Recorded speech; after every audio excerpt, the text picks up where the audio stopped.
along the midline.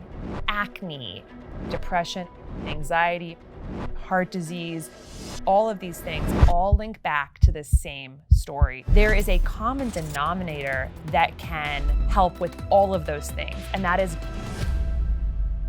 You say that there are 3 foods that we should avoid like cocaine. What are those 3 foods and why on earth is it so dangerous? The 3 foods that I don't think are fit for human consumption are ultra-processed industrially refined seed oils, ultra-processed refined grains, and ultra-processed industrially manufactured added sugars.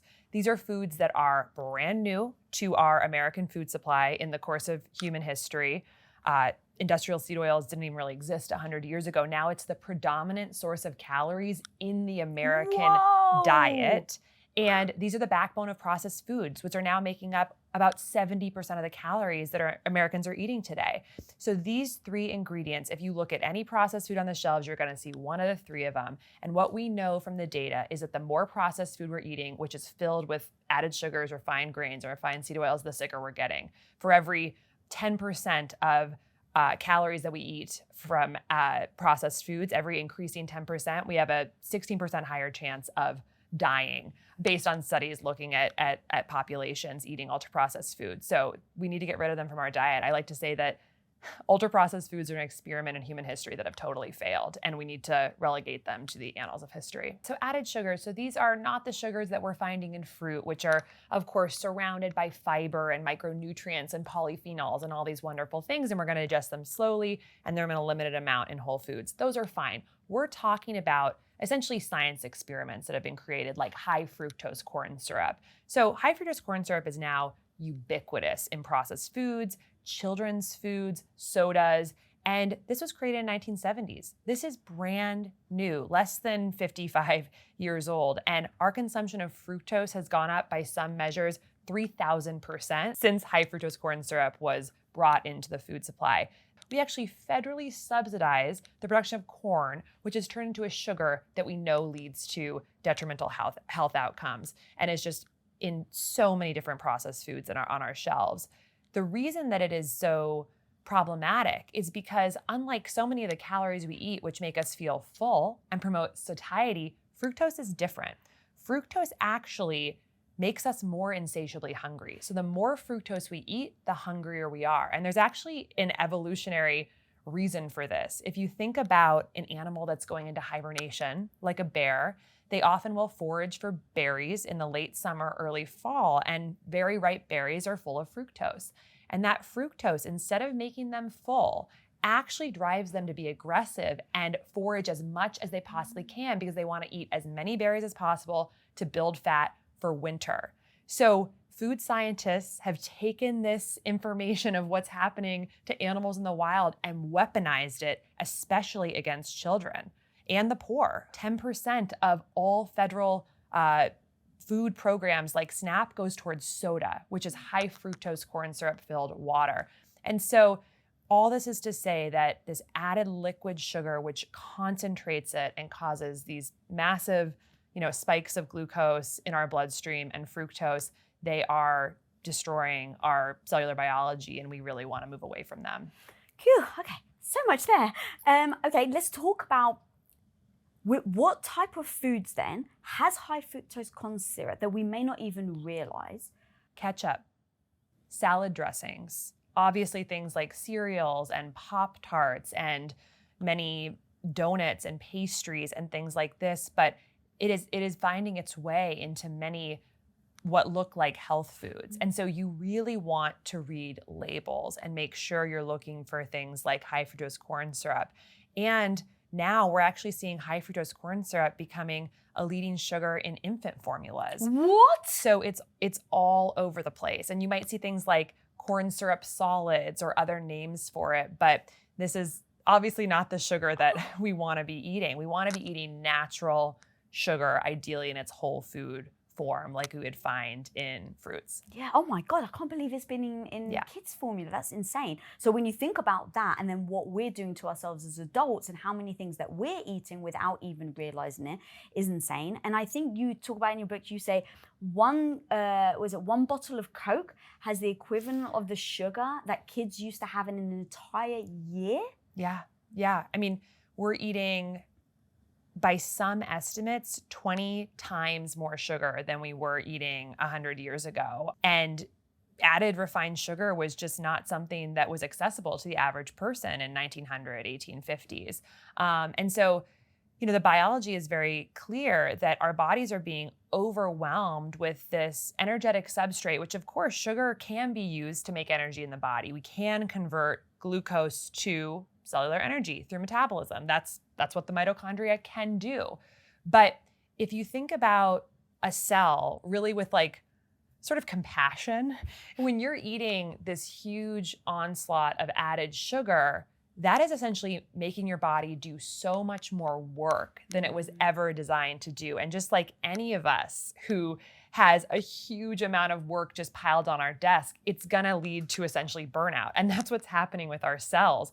And so what we're really dealing with here is this overwhelming amount of sugar we're eating is one of the factors that is leading our bodies to be underpowered on the physiologic level, meaning literally a dimming of our life force. So I look at these foods on the shelf and I really, I see it as part and parcel with, I think, so much of the suffering we're seeing amongst people, where there's this real lack of like energy and mojo that people have. And we need to all understand that this is tied to food. And one of the ways it's tied to food is by the overwhelming amount of added sugars in the foods we're eating.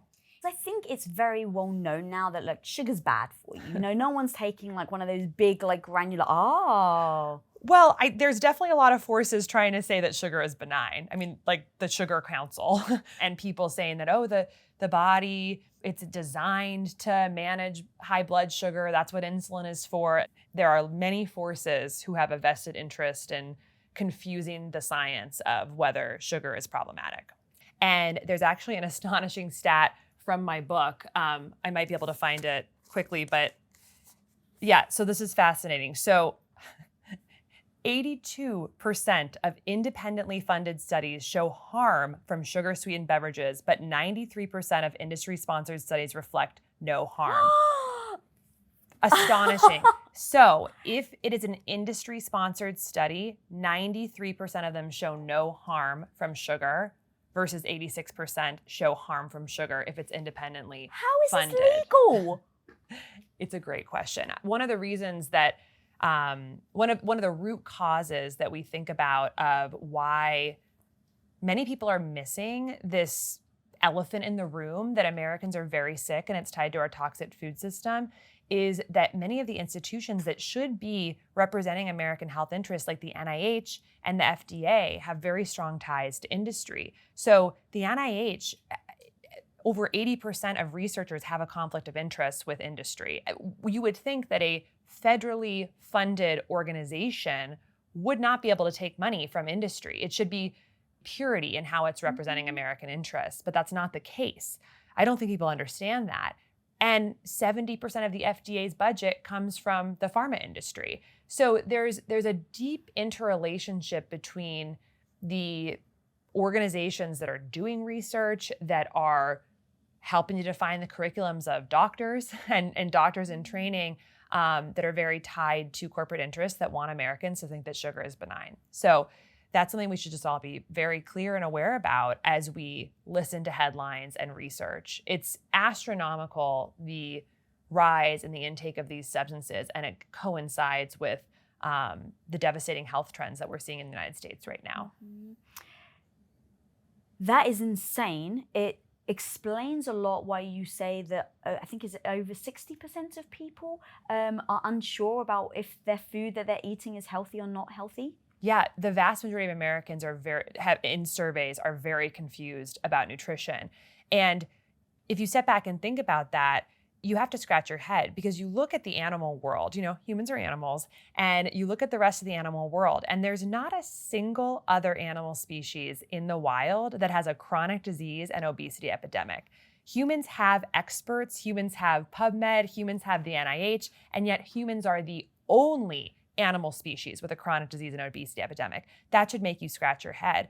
And when you think about our society, our capitalistic motivations, you really start to step back and realize, hey, if we're all confused about nutrition and not trusting our intuition and our deep knowing about what is right for our bodies, like every other animal out there, we are very controllable and we are very profitable, right? So there's unfortunately a devil's bargain that exists right now in the United States, which is between a processed food industry that makes money if we are confused about nutrition and eating convenience foods and addicted to ultra-processed foods, and a healthcare system which unfortunately makes more money when patients are sick and less money when patients are healthy. So it's a revolving door between the ultra-processed food industry and the healthcare industry that both benefit. And this is not an emotional statement, it's a sheer economic statement. They both benefit from Americans who are confused about food and about health and are addicted to the food and then rack up chronic illnesses related to food that need to be managed for life from the healthcare industry. So that's the world that we're living in. And until those incentives change, I think it's going to be very difficult for Americans to have a clear answer on what is right to eat, which is why in the book, I speak to this idea of learning to trust yourself. And there's amazing trends right now in our world that actually make us able to cut through all the noise of nutrition. So there are simple biomarkers that can tell us if our diets are working for us that we can get from our doctor or we can get through a direct-to-consumer lab testing. There's things like continuous glucose monitors, which both you and I are wearing right now. We can also just tune in to truly how are we feeling? Do we feel good? Do we feel energetic? Do we have an absence of symptoms? And when we can triangulate understanding like which biomarkers matter the most for our health, what's going on with our key biomarkers, how do we feel, you really can actually cut the noise of nutrition. Because if your biomarkers are optimal, your blood sugar is under good control, and you have no chronic symptoms, and you wake up every morning feeling energetic, wonderful, and great, you can be pretty certain that your diet is working for you. And so I really empower people to tune into what matters and actually use this feedback to feel confident about your own decisions. And remember, like, there's no obese giraffes in the wild. We are smart enough and we are competent enough to understand nutrition, but we have to sometimes drown out the marketing noise that's designed to keep us confused. If you don't mind listing a couple of the top worst food items of sugar, and then I would love to hear what are a couple of that we actually believe and is marketed to us as healthy, but actually is causing and helping the obesity epidemic. Yeah, so I think top of the stack is sugar-sweetened beverages. And this is like sodas and drinks with added sugar, energy drinks, flavored milks, things like that. The reason these are so problematic is because you can dissolve so much sugar into a liquid and it goes into your body so quickly and just overwhelms our bloodstream with sugar. So you're not even taking the time to chew. You're literally just pouring that sugar down your throat. So eliminating all sugar-sweetened beverages is really step one. So Starbucks? There are options at Starbucks, right? You can get a coffee. Yeah. A black coffee. Right, a black coffee. You can get a latte with whole milk. Not totally ideal because they're not using organic milk. They're not using grass-fed milk, so it's not going to be the best. But you know, a coffee with a splash of cream would probably be the best option, or an iced tea with no sweetener. But these like ones that are massive, that's got like the cream and the thing, and then the nuts, and then the whipped cream on top, and the syrup. It's astronomical sugar. There are leading smoothie companies in the United States that have smoothies on their menu that are marketed as healthy that have over 100 grams of sugar in them. It's absolutely unbelievable. My sister-in-law, God love her, she's on this mission with my brother and I, but is starting a smoothie company called Shake Up Superfoods in Arizona it's going to have no added sugar in these smoothies because she was disgusted having a child who's 2 years old, that there are smoothies that parents might be buying for their children marketed as healthy that have 100 grams of sugar in them. This all gets back to just being an informed consumer. We want to ask questions. We shouldn't be putting things in our body that we don't know what it is. So there's not really a restaurant or any chains that I would go to where I'm not looking online to see what are the ingredients they're using. And so if I'm going to Chipotle or Sweet Green or something, I'm looking online to see what are the things I'm actually putting in my body. And I think just being a informed consumer and reading labels, looking at ingredients, like that's just step one. And if you start doing that and have some curiosity, you'll quickly go down that path of curiosity that will lead you to making better choices. It actually is harder at restaurants, I would say, that just, have a regular menu, because you often don't know what they're doing in the kitchen back there. But I think feeling confident to ask questions. Is there sugar in this? What kind of oils are you using? It's important. I think, I always start from this standpoint of really having so much awe and reverence for the human body. I think it probably comes through in my book. Like I think the biology of the body is miraculous. And I think part of the reason that we're so addicted to ultra-processed food in this country and we're getting so sick is because we've almost forgotten how much of a miracle it is to be alive, that we're even here, sitting here having this conversation, that we were born, et cetera. And so from that place of really taking time to step back from the distraction industrial complex and just think about how much of a sheer miracle it is to be here, it actually starts making label reading so much easier, because you start to get to a place where you don't want to put things into this beautiful temple of your body that are going to hurt you. And so it's all about just having curiosity and starting your health and food journey from a place of just total respect for this incredible opportunity to be alive. I love that. The problem is that most people, they're just trying to get by, right? They're just trying to feel good when they wake up, and then so they're not tired. They're just trying to get home from work and feed the kids before you break and you're just exhausted. So when I think about your average person that is just trying to get by, I do get that they don't necessarily have the time to monitor their own stats, which of course I love geeking out, that I definitely want to talk about, but most women just want to feel good about themselves. Yes. And again, I'll just speak from myself. I want to have energy. I want to feel sexy. Yes. I want to feel vibrant. I want to feel happy, joyful. I want to work out. I want to feel badass. So when I go, how do I feel like that? And what are the things that are stopping me from feeling like that? And then how I bring it into my relationship, right? If I'm feeling terrible, how on earth am I going to have a great relationship? Okay. And so that's why when you said about the bear, it caught my attention, because what you said is the bear will eat berries and then it gets even hungrier and angrier. Yeah. So now when I think about what that's doing to, obviously we'll get into the impact of our body, but what that's doing to how we feel about ourselves, because we're in a rush, we're trying to take care of the husband, we're trying to take care of the kids, we're trying to work, we're trying to do all this thing. We maybe grab a bag of Skittles, which I've heard you say is one of the worst foods on the planet. And you grab something because you're in a rush. Now what you end up doing is an hour later, you're snapping at your kids, you're snapping at your partner. And you don't realize why, because you've stopped to have a snack that you think maybe is going to help you just get to dinner. Yeah.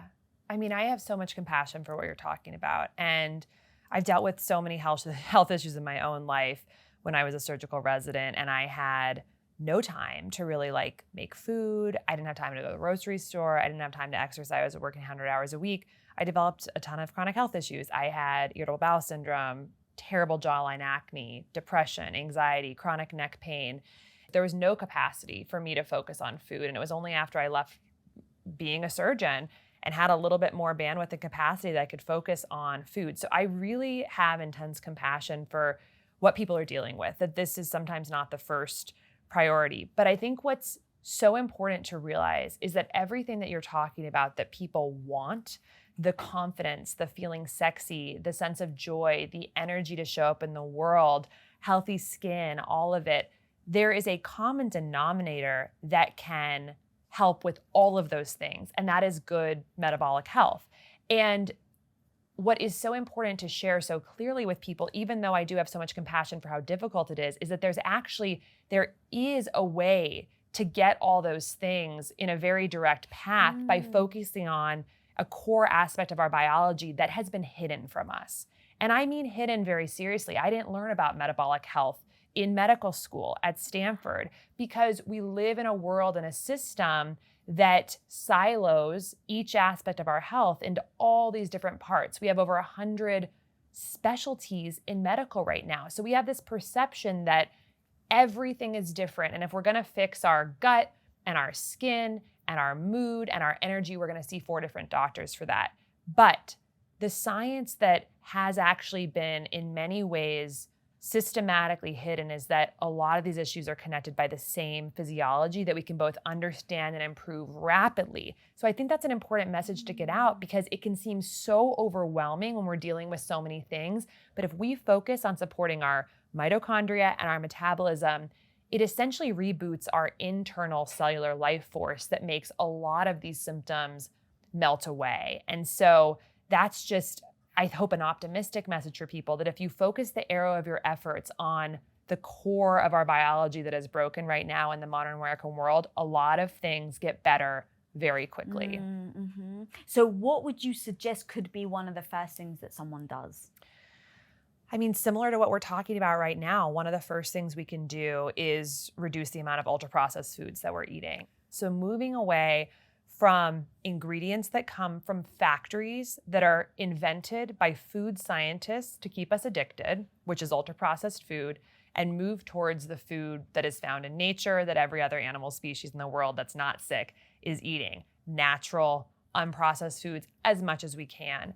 And the beauty of just making that simple shift of moving away from ultra-processed foods towards whole, unprocessed foods is that over time, we will lose our addiction to the ultra-processed foods, because those whole foods actually meet the needs of our cells. They give our body what they need. They change our microbiome composition. And over time, slowly but surely, we will want and crave those foods. So there is an upfront investment as you turn over from processed food to whole food.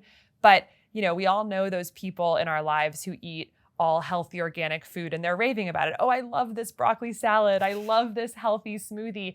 And the reason is because their body has actually changed to want those foods. So if we invest even for a month or two eating more clean foods, there's a huge opportunity to change the way we even feel about them. But right now, we need to understand that the processed food industry, they make money by us being addicted to processed food. And so a really fascinating statistic is that two of the biggest cigarette companies in America in the 1980s, actually some of the biggest mergers in the 1980s were acquiring processed food companies. So the same playbook to get people addicted to cigarettes was applied to ultra-processed food. They saw the writing on the wall that cigarettes were falling out of favor, and they put these great scientific minds on a new industry to keep us dependent and addicted. So total compassion. I've dealt with being addicted to food in my life before too, but just knowing that you can get off that roller coaster by focusing more on unprocessed foods, and that shift can happen very quickly, I think is very empowering. And something that I think is important to realize is that cravings, especially insatiable cravings, they are really a sign from the body that the body's not getting what it actually needs. Because if you think about what a craving is, it's a psychological desire for more that is driven by the body trying to get you to go out and pursue food in hopes of it getting its needs met. If the body's needs are met, you will stop eating. You will be satiated. We have exquisite regulatory mechanisms to keep us feeling full if the body gets what it needs. But if it doesn't, we will driven to eat more. And so in America, we are literally eating ourselves to death. That is what's happening. We are eating ourselves into an early grave. And again, no other animal species is eating themselves to death. We have this very similar satiety mechanisms. The difference is that we have ultra-processed food, which is high in calories but low in nutrients. So it's not giving the body what it expects, what it wants, cues to trigger satiety. And therefore, we are driven to just keep eating and eating and eating and eating. And now we're in a situation where 74% of American adults are overweight or obese because we can't stop. And we can't stop because the ultra-processed food is not giving our cells what they need.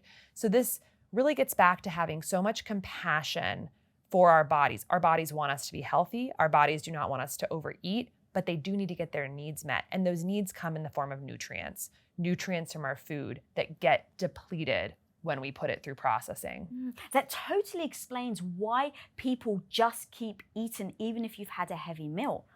And so from what I'm understanding, your body has a certain amount of needs. And if you just give it calories alone, it still needs the nutrients. So it still keeps wanting you to eat until it gets it.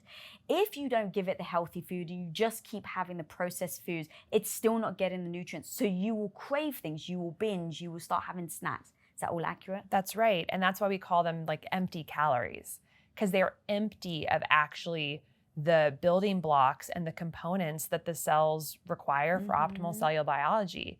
And so in the body's effort to keep you full and keep you healthy, it's going to drive you to seek food. And that's why getting off the ultra-processed food roller coaster actually is freedom, because what we end up doing is cueing our satiety mechanisms naturally.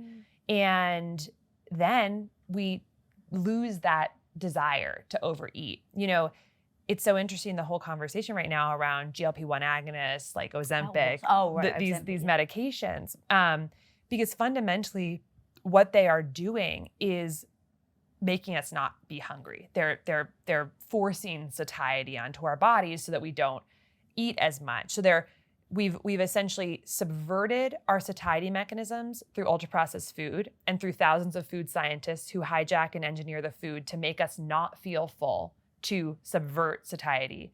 Then you have medications that pharmacologically make you feel full, but don't necessarily change what you're actually choosing to eat. And there's a simple way to actually overcome that whole cycle of profit, which is to eat real food.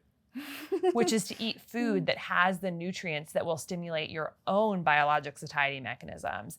And I know that's easier said than done, but I think it's important to share that if we're eating things like, you know, there's many different studies that have shown what actually naturally stimulates our GLP-1 receptors, so that the receptors that these medications are actually acting on. And it's things that you'd expect, like protein and omega-3 fats and fiber and short-chain fatty acids, which are a byproduct of our microbiome fermenting fiber, polyphenols, which are the colorful, or the chemicals that are, the plant chemicals that are in colorful fruits and vegetables. So the science is telling us basically that whole, real, unprocessed foods can stimulate GLP-1. And this makes sense, right? When we eat those foods, we're not going to really overeat on salads. And so all that is to say, we should have our eyes open to the industry forces and dynamics that are creating this default in our society that's causing us to eat so much, and know that there are ways to get off that treadmill.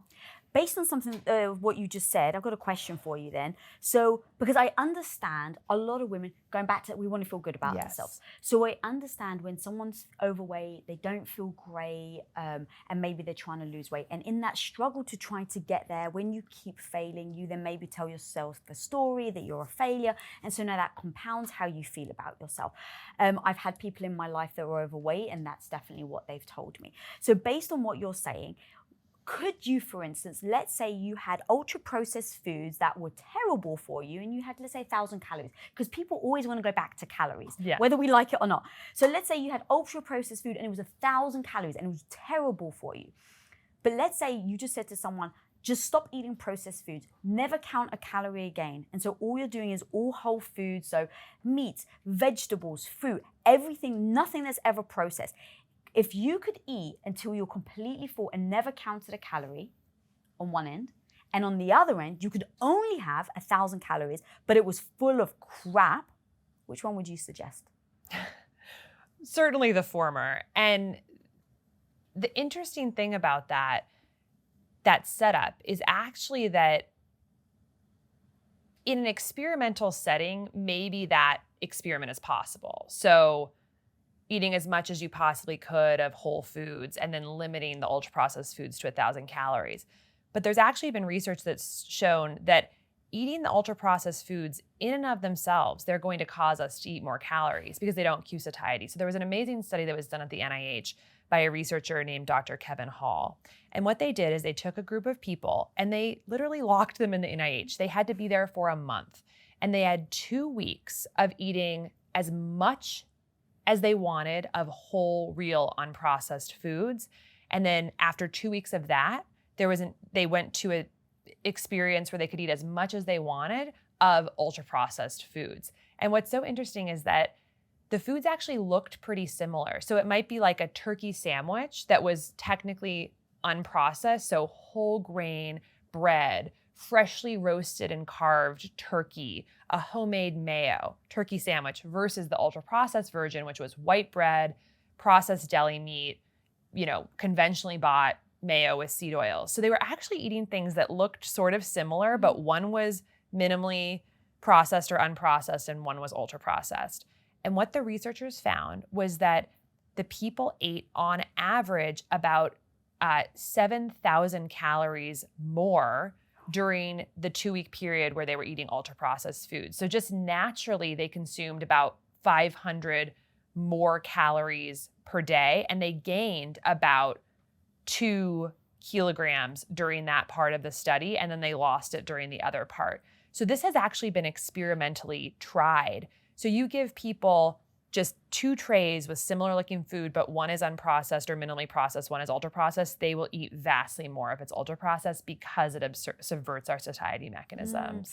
Thank you for breaking it down. And that was why I asked you, like, in all honesty, it's like I'm trying to figure out how we can stop eating the processed food, but also when I think about why people want to know, why like a lot of people are like, how do I lose weight? How do I make my skin better? How do I get my libido back? How do I avoid wrinkles? Like all of these things that I hear from a lot of women, I think we focus on the wrong thing. We focus on the freaking calories. Yeah. And so I would love people to maybe experiment, because that's why I asked the question, is like, should we be stopping looking at the freaking calories and just being like, is this fresh? Right.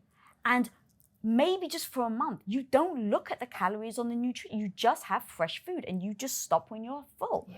And if that means you eat twice as much as you used to, I was wondering whether that would then help us ultimately get out of the addiction and then of like processed foods and all of that, and then start to hopefully lose weight and get healthy without having to feel like we have to manage every single thing that we put in our mouths.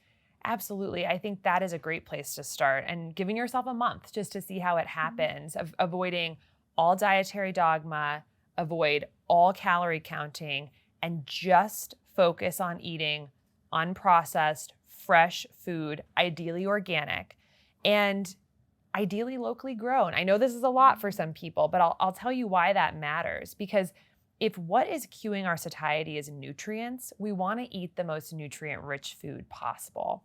And food that travels long distances loses its nutrients in transit. So the average piece of food in America travels 1,500 miles from where it's produced to our plate. And over time, food just depletes its nutrients. They become degraded.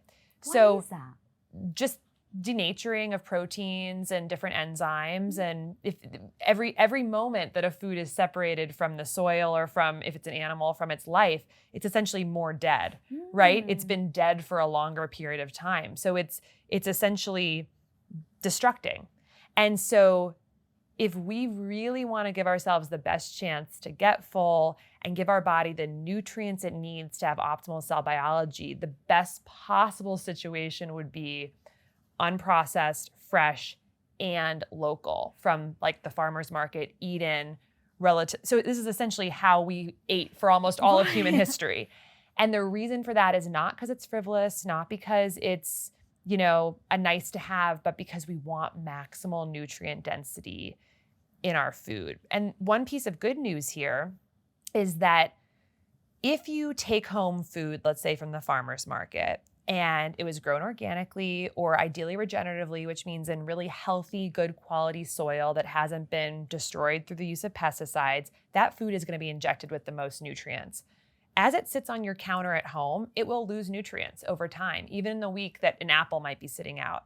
So the really good news is that if you freeze the food right after you buy it, if you're not going to eat it for a few days, you can freeze it, and that will actually keep the nutrients locked in. So something that I do is I'll go to the farmer's market, I'll buy whatever is on sale and cheap and highest quality, and then whatever I'm gonna use in the next 2 to 3 days, I'll keep it out, and whatever I'm not gonna use in 2 to 3 days, I freeze it. And that way, you're kind of triangulating cost, nutrients, and ease. And I'm buying frozen organic food, which often is a lot cheaper than fresh food, is also a great option for getting nutrients. So maybe what you end up doing is just committing to having a really nutrient dense smoothie in the morning that you use all frozen fruits and vegetables and put it in the blender. And that's one way that you're going to get more whole foods in over the course of the month. That could be a really economical way to get a lot of nutrients in. Yeah, makes complete sense. Yeah. Okay, so now we'll go on to the seed and vegetable oils as the third thing that is like the thing that we should never have. There's a lot of debate now about this, by the way. I recently had a discussion with someone and they said, oh no, vegetable oil is actually fine. It's been made evil, but it's not evil if you have it in moderation. What do you say to that? Yeah, so there's several ways to approach this, but the reason that I believe as a physician we should not be eating these seed oils is because one, they are a brand new invention in human history. And if you actually watch a video of how something like canola oil is made in a factory, it will make you lose your lunch. It is so disturbing. And it's a multi-step process where these oils are heated to very high temperatures. They're bleached. They use sometimes synthetic chemicals like hexanes to extract the oil. There's dewaxing portions of the process. So it's not natural at all versus if you think about olive oil, an olive is essentially squished and oil comes out. It's different. So it's different. Yeah. Similar with avocado oil. Avocado flesh is essentially centrifuged and oil separates from the solids. It's a much less intensive process. And a core belief I have about our chronic disease epidemic is that part of why we're so sick is because our bodies are being exposed to things that they can't recognize. We are living in a very unnatural environment and our bodies are very confused. And I think seed oils are one of the representations of that. Soybean oil is the predominant source of calories in the United States. Wow, soybean oil. And so these oils are making up a huge percentage of the American diet, and they are empty of nutrients. We get a certain amount of calories that we can feasibly eat each day, and we want every bite of those calories to be filled with all the incredible nutrients and aspects of food that support cellular biology. And these oils, which are in everything, aren't. They're just fat, basically, an industrial produced fat. And so we're wasting a lot of units of food that we're eating each day on food that's not actually supporting our body with all these wonderful plant and animal molecules that can help support our cellular biology. The third piece is what they're made of. They're very high in omega-6 fats. We've heard a lot about omega-3s and omega-6s and how the ratio of omega-6s to omega-3s have changed over time. It used to be that we were eating about a 1-to-1 ratio of omega-6 to omega-3 oils. Just in case someone doesn't know, can you just give an example of what omega-6 is in and what omega-3 is in? Yeah, so omega-3s are a type of fatty acid that is critical for our cell membrane structure. So is omega-6s in the proper ratio. And you'd find omega-3s in things like fatty fish, so like salmon, sardines, anchovies, mackerel, some grass-fed meats and eggs, and plant products like chia seeds, basil seeds, hemp seeds, walnuts, and some others. They're also found in algae. That's omega-3s. Omega-6s, the predominant source of omega-6 fats in our biology right now is industrially processed seed oils, which have a high concentration of omega-6s. And because those are in essentially every packaged food on the shelves, every salad dressing, they're even in bread now, they are overwhelming our body with this source of omega-6. And so the ratio has gone in the body of a 1-to-1 ratio between omega-6 and omega-3s to like a 20-to-1 ratio of omega-6s to omega-3s. So if you think about a cell membrane, we have 40 trillion cells in the body. They all have a fatty membrane around them. If it's supposed to have more like a 1-to-1 ratio, and now it's a 20-to-1 ratio, that's distorted biology. These molecules also have an impact on our immune function. And so that's an important consideration as well. So it's skewing our omega-6 to omega-3 ratio in the body. Assuming that you're not having the oils, what food would naturally give you the 1-to-1 ratio of omega-6? Yeah, so it's omega-6s are found in different types of vegetables, beef, chicken, eggs, more conventionally grown. Okay. Yeah, so if you take an animal product like a chicken or an egg, and that chicken or egg is eating on a conventional diet of industrial agriculture, which would be like corn and soy, those foods will have a high omega-6 content if you take an animal and you feed them all grass, like they're naturally supposed to eat, that animal will actually produce more omega-3 fats. So a lot of what, like, it's hard to make a blanket statement like chicken is super high in omega-6 because it actually has a lot to do with what the chicken was eating. Wow. And this is why like pasture-raised meats and game meats and grass-fed meats is important, because the molecular composition of that animal is different based on what it was eating. So that's another part of the issue with seed oils, is their fatty acid composition. A third piece is that we really want enough omega-3 fats in our cell membranes. And the two critical omega-3 fats that we want are EPA and DHA. And EPA and DHA are what you find from the fatty fish. The plant-based omega-3s that I talked about, like hemp seed, flaxseed, basil seeds, walnuts, those are actually called alpha-linoleic acid, which is an upstream omega-3 that has to become EPA and DHA. And it takes multiple chemical reactions for alpha-linoleic acid to become EPA and DHA, which is the really biologically active one. Well, interestingly, the series of chemical reactions that have to take place for that to happen can actually be inhibited by omega-6 fats. So overwhelming the body with omega-6 blocks our ability to convert plant-based omega-3s to the biologically active ones, EPA and DHA. So all this is to say, for many different reasons, the overwhelming amount of seed oils in our environment are changing our biology, and they're changing the composition of our cell membranes, and they're blocking out room for other foods that could actually be providing a lot more nutrients to our body. Aside from human health, I think it's also important to just recognize the planetary health impact, because the foods that are turning into these seed oils, which is like corn and peanuts and soybeans and canola plants, these are industrially farmed commodity crops that are grown in monoculture environments covered in pesticides. Probably less than 1% of the oils that are being produced are organic. So by depending on these oils, we are essentially voting with our dollars and our food choices to say that we want more of the country to be turned into monocrop, industrial, pesticide-covered agriculture. So for me, a big reason why I avoid these oils is because they are destroying our farmland in the United States with essentially industrial agriculture, pesticide-covered farmland.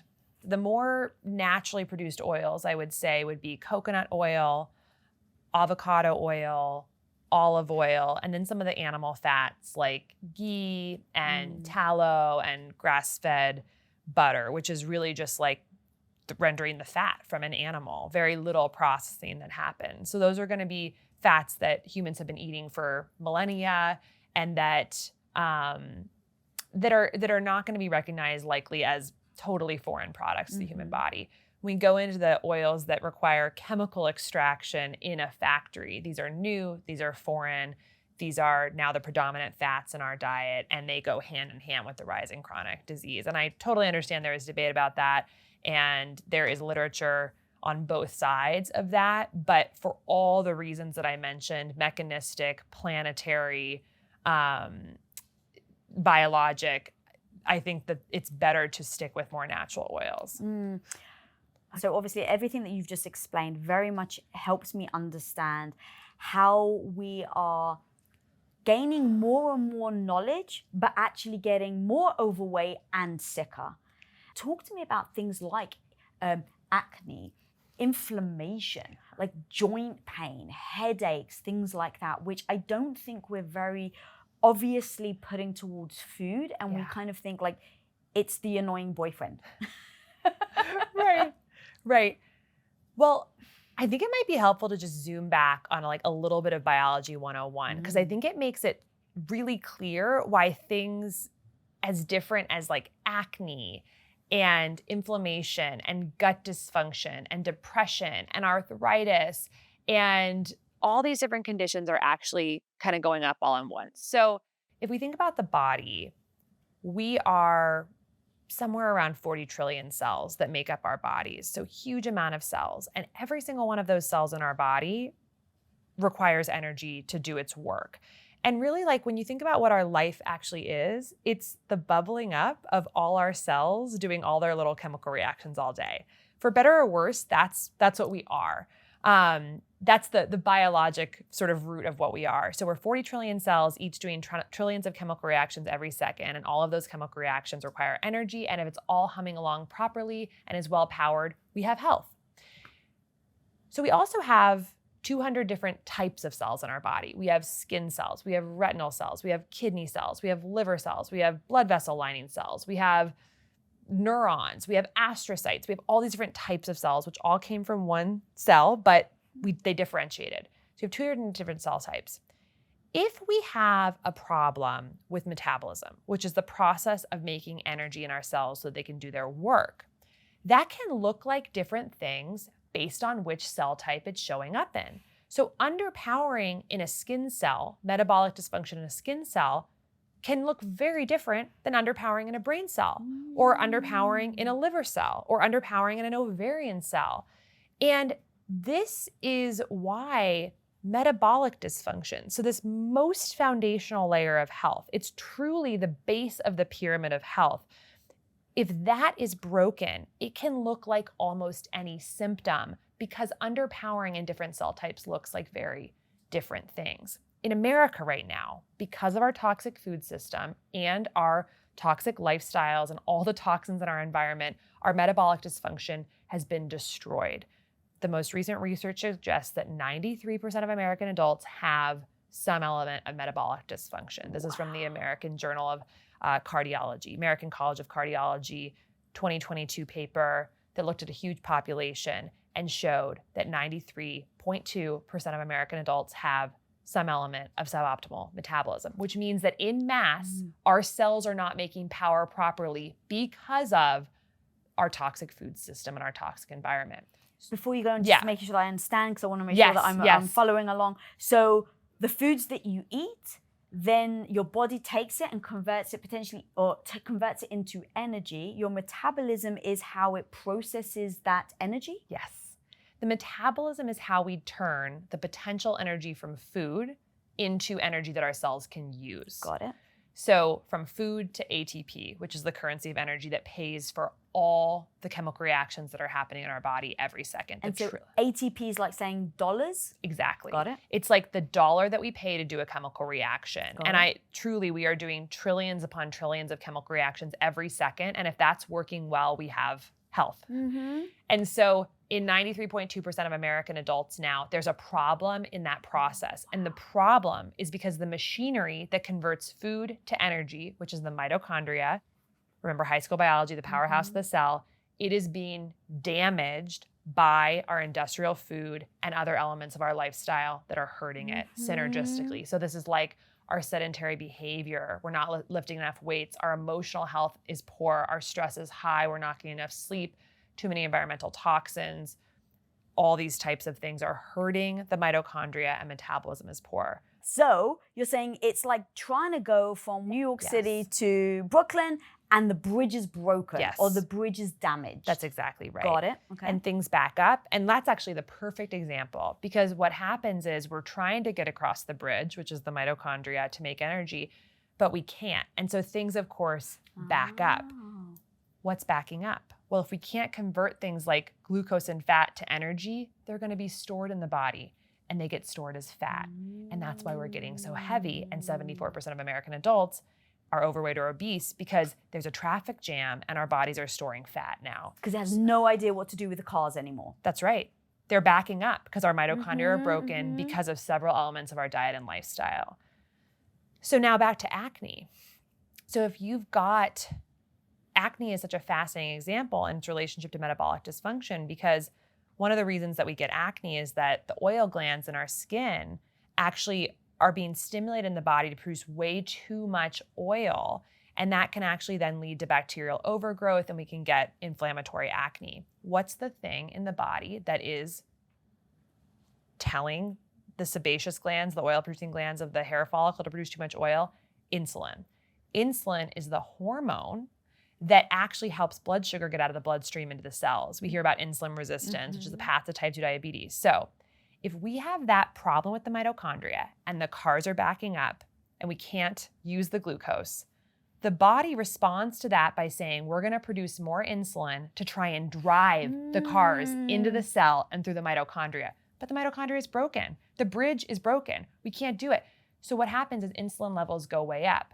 Those insulin levels float all around the body, including places like the skin, and is a pro-growth hormone. Insulin is a pro-anabolic hormone, stimulates the hair follicle to produce more oil, and that leads to acne.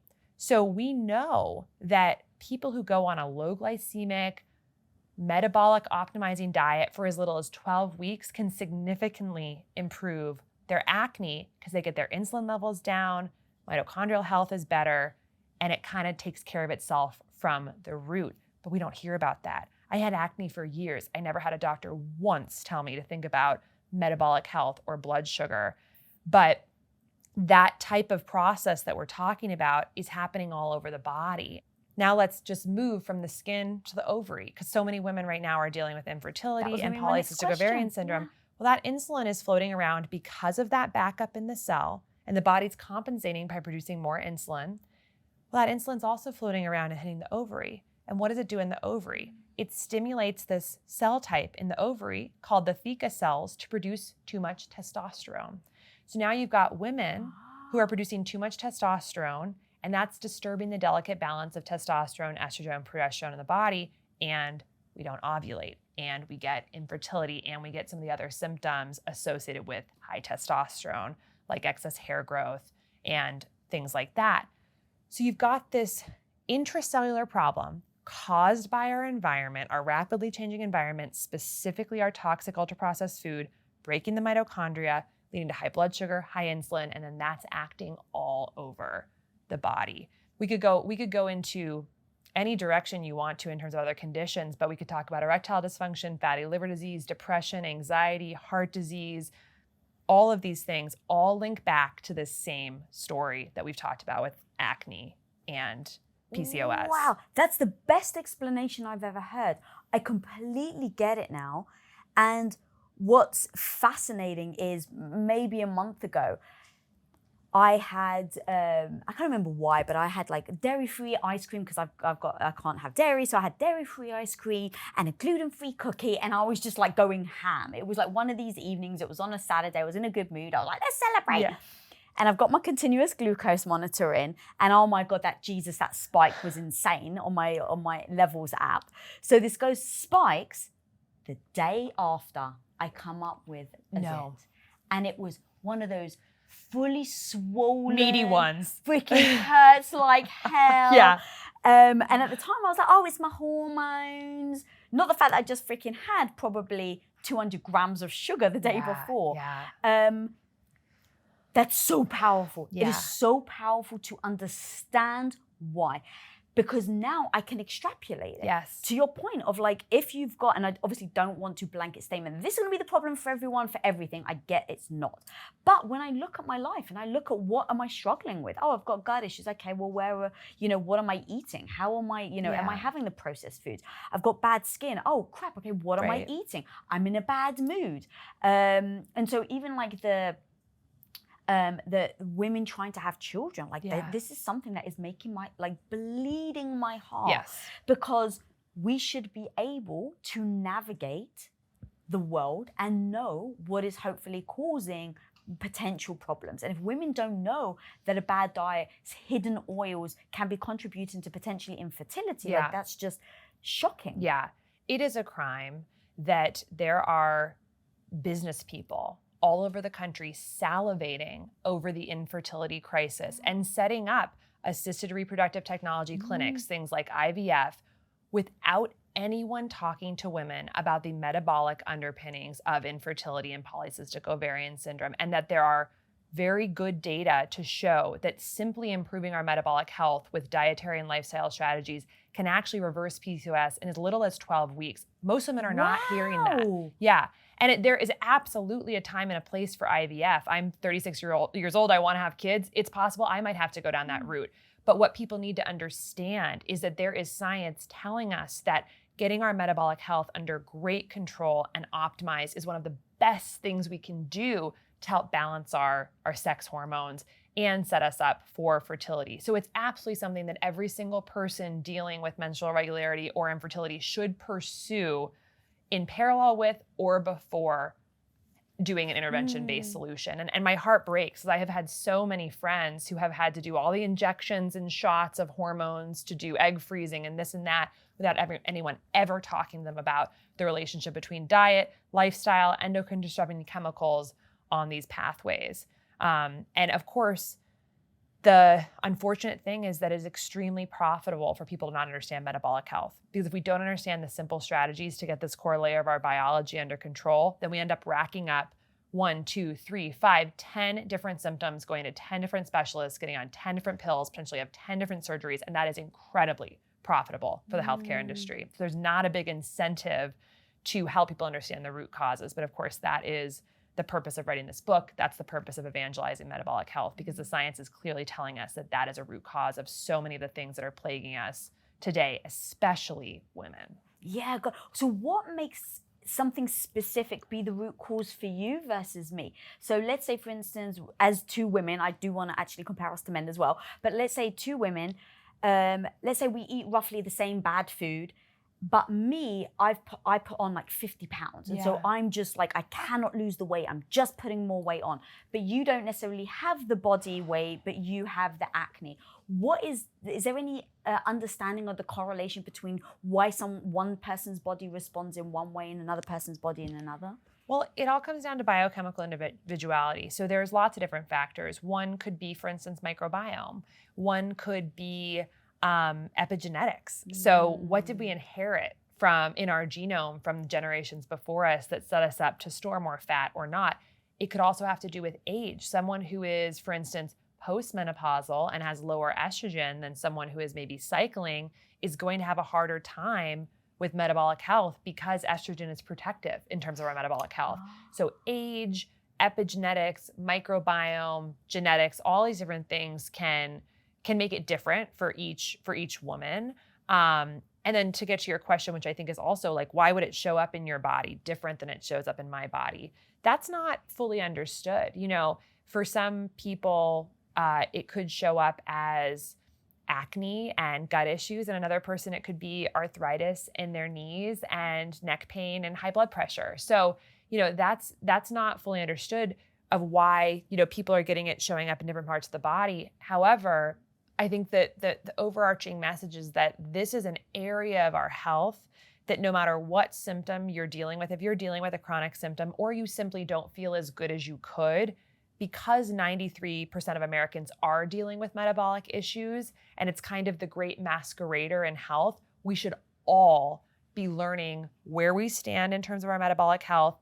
And then if it is not optimal, working to improve that, because we may find that a lot of our issues actually improve or move towards improvement. So I understand we're obviously all individuals, and I love the idea of if it's epigenetics, looking around, but if it's genetics, would it then behoove us to look at our parents and ancestors and see what they struggle with as a potential explanation of why you are responding in that way? Yeah, I mean, I think family history is always very, very helpful. You know, there's been such fascinating data that's come out about like the stressors that our parents and grandparents experienced in their lifetime can encode itself in the way our genomes are folded, and that's heritable. So we may actually be having stress responses that are actually inherited from generations before us through the epigenetics. And of course, that can impact our propensity to put on weight. So just understanding more about our history can help us understand where we might have leverage to really make progress with our interventions. It's all about focusing the arrow of our effort on what matters most. And I think family history can really help us. But there's also wonderful lab testing companies now that you can get a really good sense of actionable genetic information. So 3x4 Genetics and 23andMe has actually really advanced in terms of the testing that they're doing. So there's companies now that are direct to consumer where you can not only get your genetic testing, but there's actually now an understanding of what lifestyle strategies we should be focusing on based on our genetics. So it's not just information, it's actually actionable. You said as we age, women, we start to lose estrogen. Yeah. So then why is it that it seems easier for men to eat something, bounce back, lose weight easier than women, if they have less estrogen than women do? That's a great question. And I think part of it has to do with that testosterone is a very helpful hormone in metabolism as well. And it's something that, of course, does decline with age, but it's much more consistent in men month to month and across the lifespan. So that's going to have a big positive impact on our metabolic health, testosterone levels, which, of course, unfortunately are declining rapidly in men in the United States. And sperm counts. Yeah, sperm counts right? are, I mean, one of the most astonishing statistics of our time that I think should be front page news on every newspaper in the world until we figure this out is the fact that sperm counts are declining 1% per year since the 1970s. And so now sperm counts are down 50%. And we know this is related to our metabolic health and the rampant metabolic dysfunction in our country, like obesity. There was a Harvard study that showed that men who are obese have an 80% higher chance of having 0 sperm in their semen compared to healthy weight men. The reason for this is fascinating. Fat along the midline, visceral fat, which the majority of American men have today, again, 74% of American adults with metabolic dysfunction or with overweight or obesity, that fat around the midline has an enzyme on it called aromatase, which converts testosterone to estrogen. And so men are actually, because of the fat around their midline, converting testosterone into estrogen, which is causing things like feminization, like gynecomastia. Like that's when men have the boobs. That's right. And worse metabolism for men and less vigor and decline in spermatogenesis and sperm production. And so simply by losing some of their visceral fat and their body weight, men can improve their testosterone levels. And what I step back and think about is, what do we think the end game is here? If sperm counts are going down 1% per year and total fertility rates in the country are going down 1% per year, where is this going? We need to wake up. We understand what the root causes are. We have massive endocrine disrupting, hormone disrupting chemicals in our environment from things like plastics and pesticides and our personal care products and these chemicals that are littering our environment now. We know that this ultra-processed food is leading to the visceral fat that's disrupting our hormones. So when are we going to stop and really consider this a public health emergency? That's insane. Yeah. So does that explain then why some guys, I've heard, as they get heavier, they do lose their libido? Absolutely. Both in men and women, libido is related to metabolic health. So as our metabolic health gets worse, libido decreases. And that's for many reasons. And also sexual function decreases. So there's 3 main buckets of why there's a relationship between libido, sexual function, and metabolic health. And the first is hormones, what we just talked about. If we have excess fat in the midline for men, that's going to be converting testosterone to estrogen, which is reducing libido and, of course, ability to get an erection. The second piece is blood flow. So for both men and women to become physically aroused, it's an engorgement of erectile tissue, whether that's around the vagina and vulva and clitoris or in the penis. Well, how do we get blood flow to those tissues? We need to dilate blood vessels so that blood can enter. One of the ways we dilate blood vessels is through a molecule in the body called nitric oxide. And one of the way that Viagra works is it helps promote nitric oxide to dilate the blood vessels to get an erection. What does high insulin levels do? It blocks nitric oxide production. And so things like even vaginal lubrication, like these things require us to deliver blood to the tissue to become engorged and to become lubricated. And getting our insulin levels down so we can produce nitric oxide is part of that picture. The third piece is psychology. We know that metabolic dysfunction increases our rates of depression and anxiety and brain fog and fatigue. So all these factors of more of our psychological and emotional health can take a hit from metabolic issues, because we talked about how to have good function in different parts of our bodies, we need to be well powered. Well, the brain, interestingly, is 2% of our body weight, but uses 20% of the energy in our body. Wow. So if we have a problem making energy, it's going to hit the brain very hard. That's why so many neurologic conditions are so closely linked to metabolic dysfunction. We're calling Alzheimer's dementia now type 3 diabetes. We know that depression and anxiety are tightly linked to metabolic dysfunction, and things like fibromyalgia, chronic pain, multiple sclerosis, which is an autoimmune brain disease, and of course fatigue and insomnia, all are linked to metabolic dysfunction. This is what the research is telling us. So if there's a huge impact on our mood, that is of course also going to impact libido and sexual function. So hormonally, blood flow, psychology, this is a key area we need to focus on. If we feel like we've lost our mojo, focus on metabolic health. Wow, girl, that was so well explained. And now, like, as you're talking, I start to like kind of piece things together.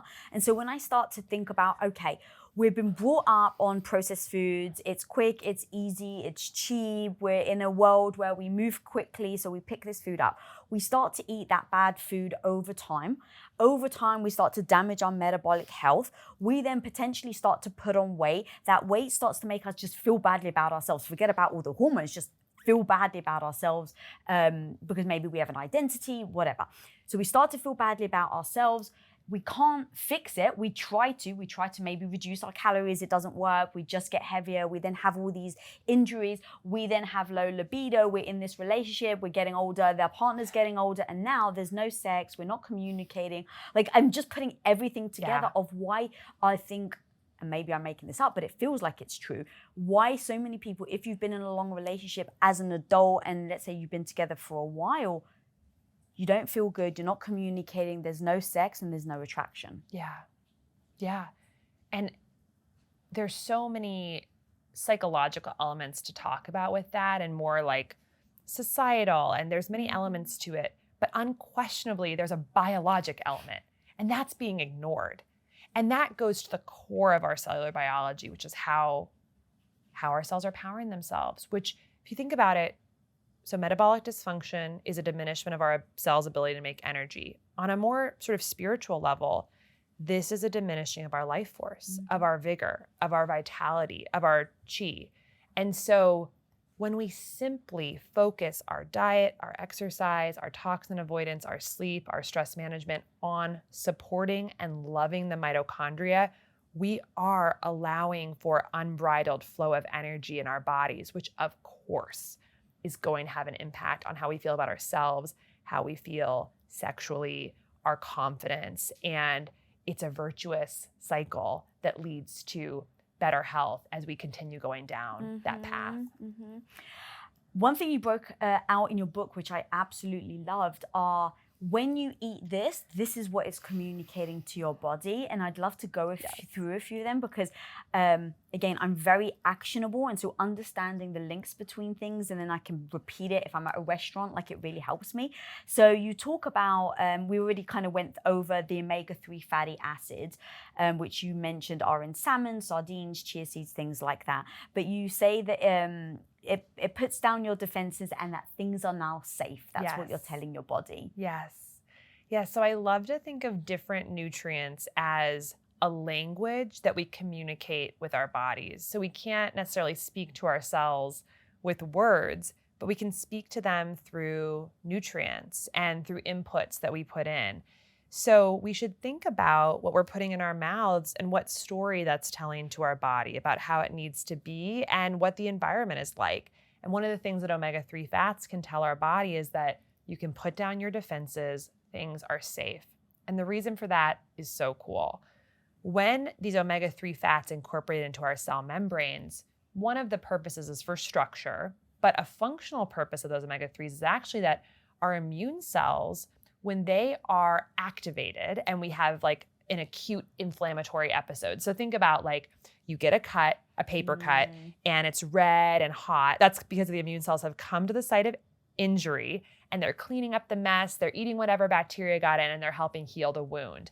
And then they need to settle down and go back to their place, in the bone marrow or the lymph nodes. We want them to settle down.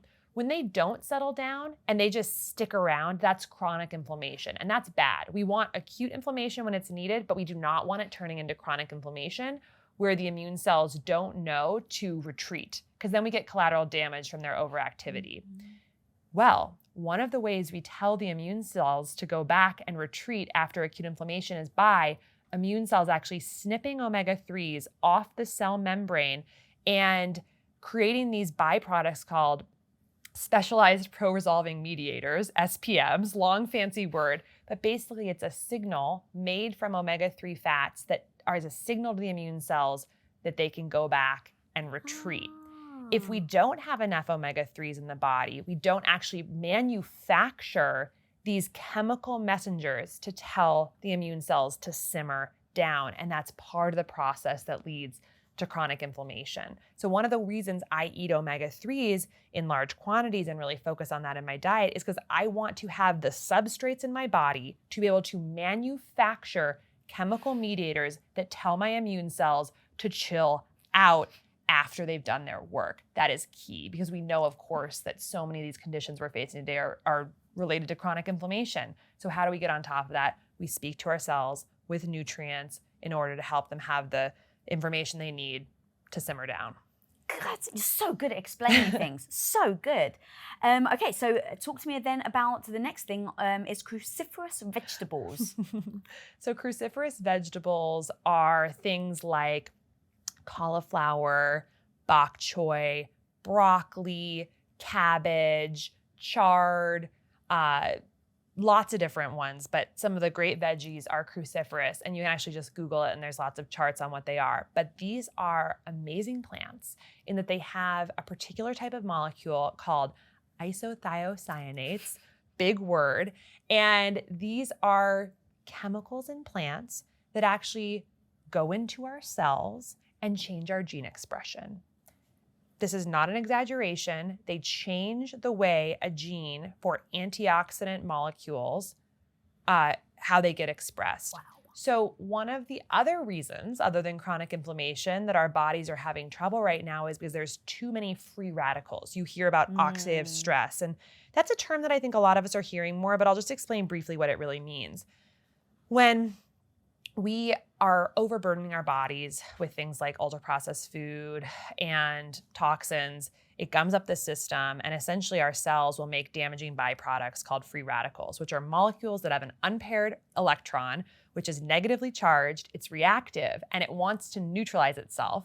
And so it goes around the cell trying to find things to bind to neutralize itself. It's a reactive molecule that's looking for neutralization.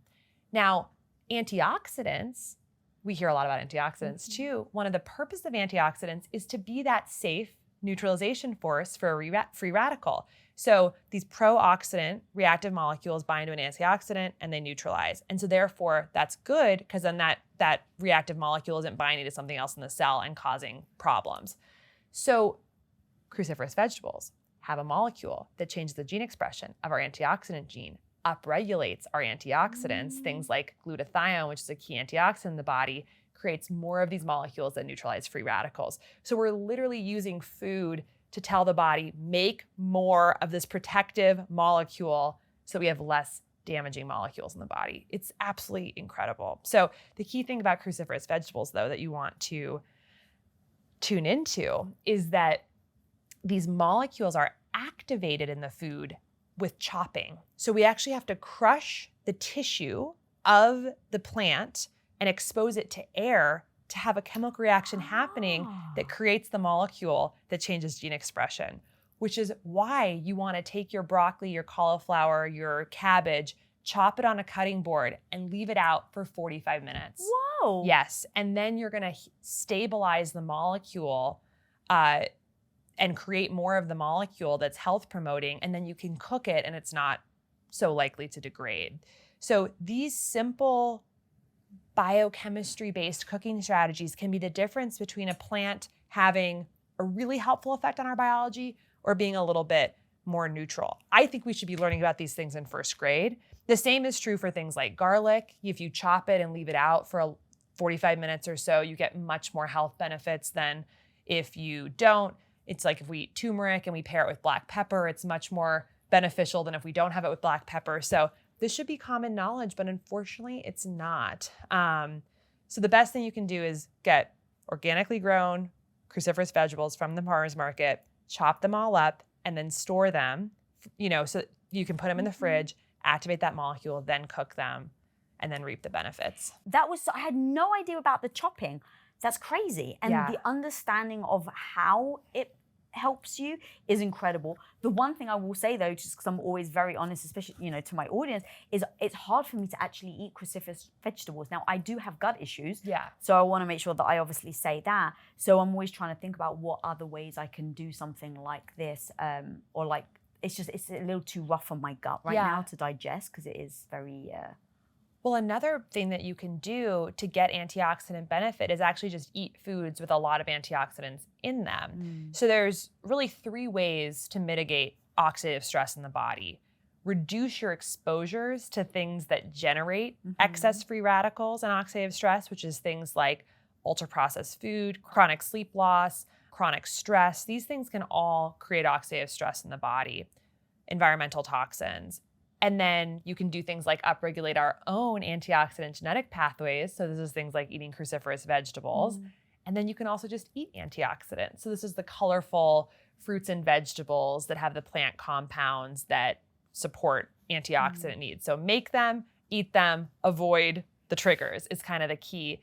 And one fun fact is that the foods that have actually the highest amount of antioxidant composition of all foods is herbs and spices. So the more we can use a wide variety of herbs and spices, those have by far the highest amount of antioxidants, even compared to fruits and vegetables and things like berries. So really across the board, cloves, cinnamon, mint, dill, basil, huge amount of antioxidants. Hell yeah. I eat a lot of that stuff, so that's good to know. Okay, magnesium. Ooh. Magnesium is such an amazing molecule. It has over 300 chemical reactions that it's involved in the body, and many of us are depleted in it. And one of the things that it can do is actually help our nervous system relax. And so one of the ways that I talk about magnesium is it says to the body that you can relax. Yeah. You can relax. So I love to think about, what are the foods that have a high composition of magnesium, like pumpkin seeds, for instance. And then when I choose that food, I'm choosing to speak to my body in a specific way. So I'll choose pumpkin seeds if I want to feel a little bit more relaxed. I might choose pistachios, which has a promoting effect on melatonin if I'm trying to get ready for bed. I might choose Brazil nuts if I want to really get a lot of selenium to support my thyroid function. And so just learning a few basics about what the functional properties of foods are, and then choosing them from your kitchen like it's a medicine cabinet and a way to speak to your body about what outcomes you're trying to achieve. I love it. Do you then, if you've got a stressful day, would you then go home and have some pumpkin seeds because you've had a stressful day? For sure. Oh. Yeah, I'll have different foods that, are relaxing, like chamomile. I might use lavender in my cooking, maybe like grind some lavender, which is very, very relaxing.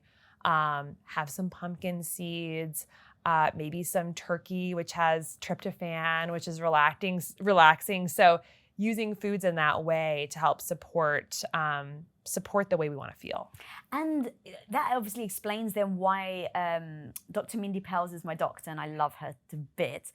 She had me taking magnesium tablets right before bed. Yes. Because I do have, I work so much that I'm trying to relax more, and so she said actually take those before bed. Yeah, I take about 300 milligrams of magnesium L-threonate about an hour before bed. We keep them in the kitchen. So as we're cleaning up, it'll be about an hour before bed. We'll take that, let it act. And that's one of the only forms of magnesium that crosses the blood-brain barrier. And so that's just a part of our evening routine to kind of wind down off the day and get ready for bed. Yeah. This isn't actually on the list, but it just made me think about it. So we obviously spoke a lot about sugar and glucose, but thinking about like when people eat before bed. Yeah. So talk to me actually about if you eat before bed, what that's doing, especially if you're having something sugary, because I think a lot of people, especially on the weekends, and maybe this is just me and I'm projecting, but like on the weekends, it's like, oh, it's the weekend, I'm going to splash out. And it's like, oh, it's 9 o'clock. Normally I go to bed, I'm going to have something special. Yeah. And so you feel like you're treating yourself to things, but actually then in the past, I used to wake up with just massive gut problems. Ooh, yeah. I think one of the best things we can do for our sleep quality is not to have a high sugar snack right before bed, because what that's going to likely do is cause a big blood sugar rise right before we go to bed. And we happen to be a little bit more insulin resistant before we go to bed. So that blood sugar spike might actually last longer at night than it would if we had that first thing in the morning. Why is that? It's in part because as melatonin is secreted to get us ready for sleep, that actually has an effect on transiently reducing our insulin sensitivity. And so you almost get like a better bang for your buck having the higher carbohydrate foods earlier in the day when you're moving and there's not the effect of melatonin, and you're going to clear the glucose more quickly. Now at night, if we have a sugary dessert right before bed and we have a blood sugar spike, we might find that our blood sugar crashes in the middle of the night, because after a big spike, we often have a big crash where the body is essentially overcompensating from the big spike, pulling a lot of glucose out of the bloodstream, and then we dip down. So it's like as if, like, let's say your car, you're revving up, you just get fast and then so you just keep going versus slowing down. Yeah, so it's just like as it's coming down, it just rapidly comes down. That's exactly Got it. right. Yes, and that's called postprandial hypoglycemia, reactive hypoglycemia. So reactive low blood sugar, reactive to a spike. And we know that the bigger the spike, the bigger the reactive hypoglycemia. If we dip below our baseline, that is actually a stress signal for the body. The body thinks, whoa, we're crashing. That's not good. We've got to bring the blood sugar back up. And that's why people often feel cravings for something sweet after they've had a big spike and crash. So it's like, imagine if you eat a pastry and a sugary Starbucks drink for breakfast, you have a big spike, you crash, all of a sudden it's 11 a.m. and you really want a muffin. You want something because your body's trying to bring the blood sugar back up, and you also might feel a little lethargic and have that sort of like crash afterwards that you're trying to come back from. Well, if this is happening in the middle of the night, it can wake you up. And so spikes and crashes overnight can contribute to poor sleep quality. So I like to go into bedtime with really stable blood sugar. So if you're gonna have a snack before bed, I would recommend a protein or fat-rich snack to keep the blood sugar stable throughout the nighttime. And that's very individual. I used to be a bit more dogmatic about, we shouldn't be eating before bed because we want to give our gut and time to rest. And, Dr. Mendy Pelz is the expert on this, but we want to give our body time to not have to process food. This is intermittent fasting. The average American is eating over about a 15-hour window per day, which is just a lot of strain on the body. We're eating all the time. Oh, yeah, it's a lot.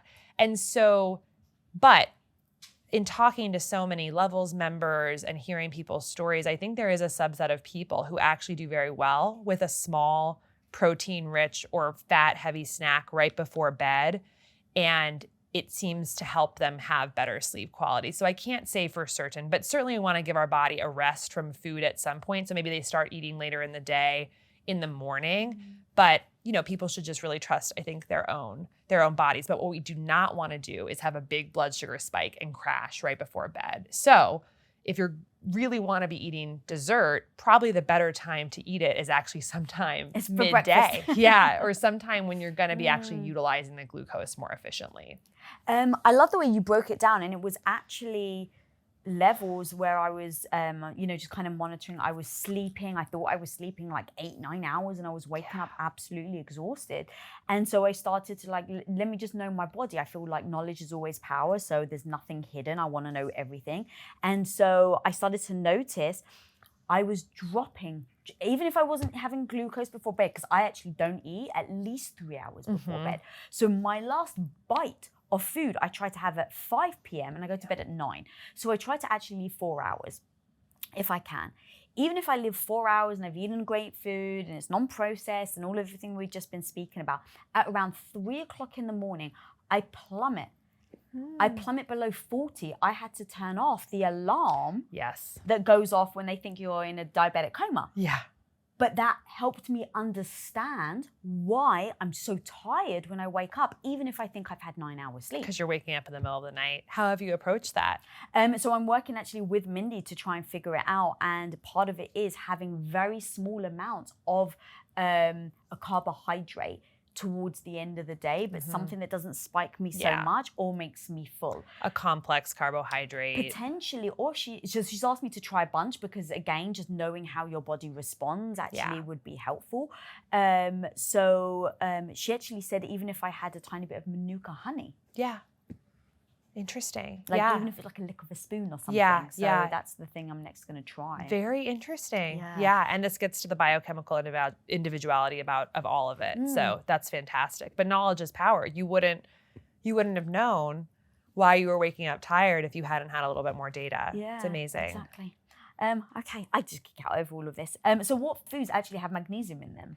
Well, my favorite, which is pumpkin seeds, which I actually call magnesium seeds, but you can also get them from beans, avocado, leafy greens, and dark chocolate, avocado. So it's in several different things that we all love. Now tell me about dark chocolate though, because you know people are going to hear this and be like, I'm having chocolate before bed. 88%. I heard it was got magnesium in them. That would probably be a magnesium source for earlier in the day, but I like to go with dark chocolates that are 88%. Or above.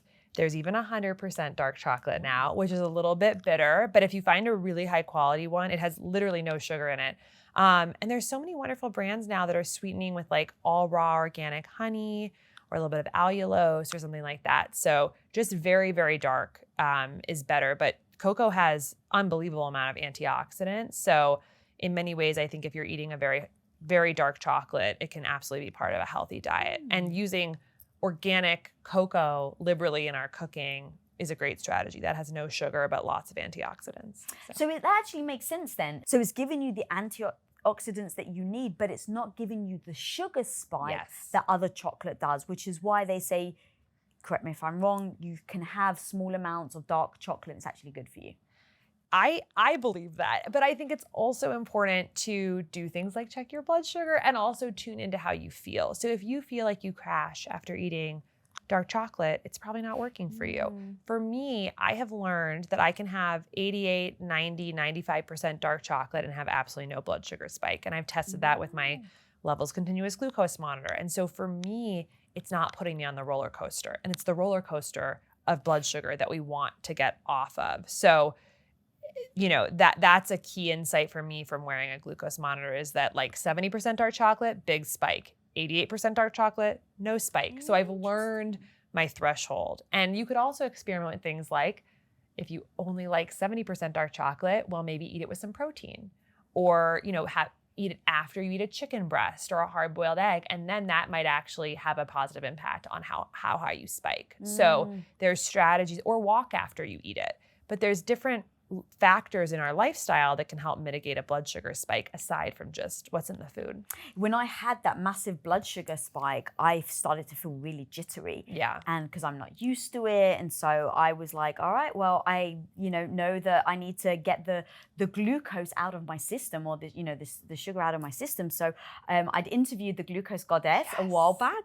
And so I was like, all right, she told me to do squats and you want to fire your quads because your quads are the biggest muscle. So literally me and my husband, we eat this ice cream, watch a movie, and then after the movie, it was a TV show. In between commercial breaks, love it, and between each episode, we both got up and we start doing squats. Yes. In between, so like literally within an hour or two, I saw my glucose level come right back to normal, which was wonderful. Yeah.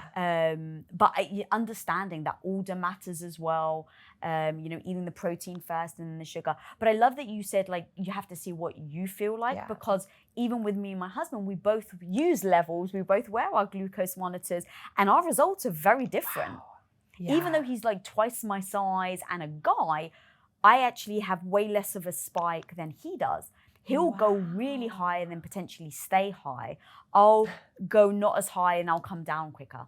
So, which I didn't expect being men and women, but yeah. Oh, that's really interesting. Yeah. Competitive glucose Oh monitoring. yeah, we do. It's a whole new sport.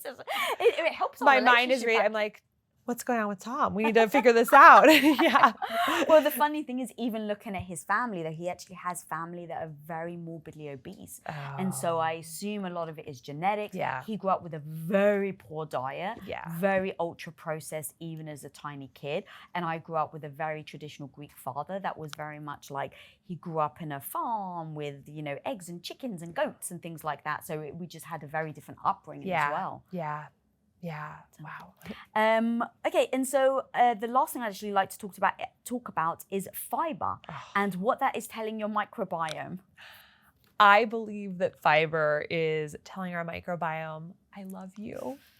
And we know this because fiber is what our microbiome loves to eat. And when we feed our microbiome well, they are going to produce dozens, if not hundreds, of different chemical byproducts from fermenting fiber, which we absorb into our bloodstream and which help us be not only healthy, but also happy. It has an impact on our mood.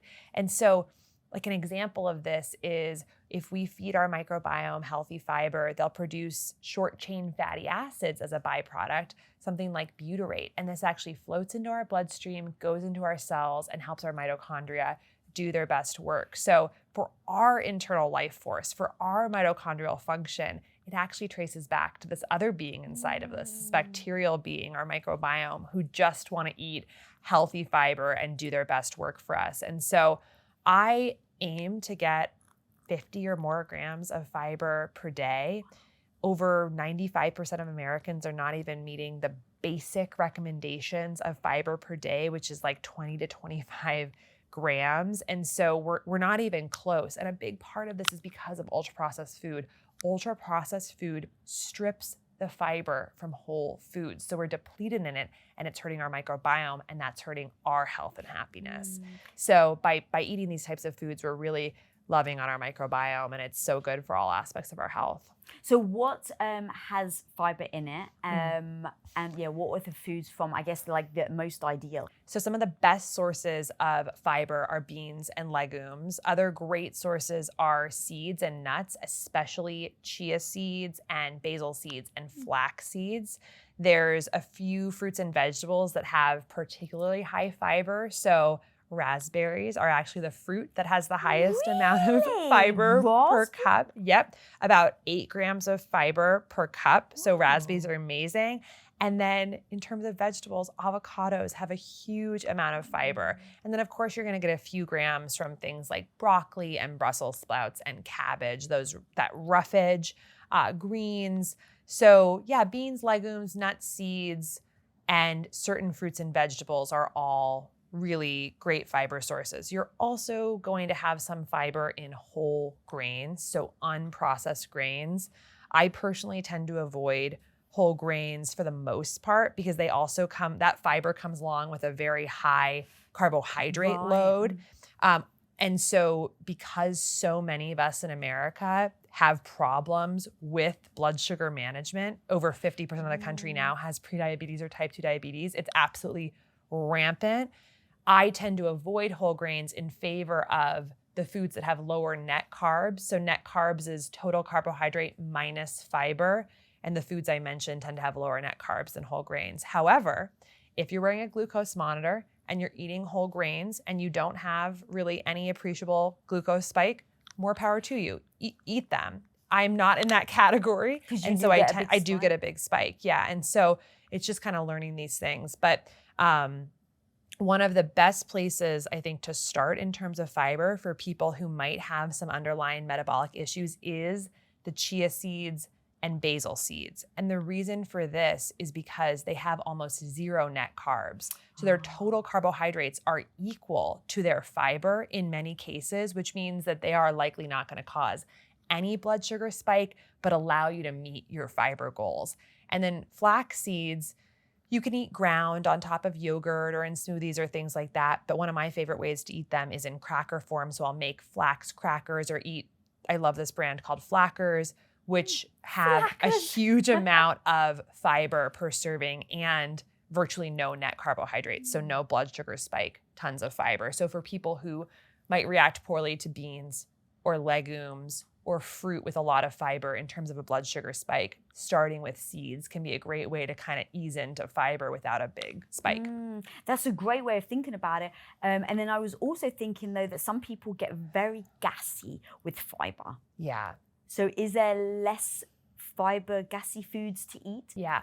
I would try and find fiber-rich foods that don't affect you negatively. And I'll just, not to harp on the basil seeds and chia seeds, but I found that for a lot of people, soaking those and making a pudding, so a chia pudding or a basil seed pudding, tends to react well for a lot of people. And so that might be the way that's your gateway to fiber.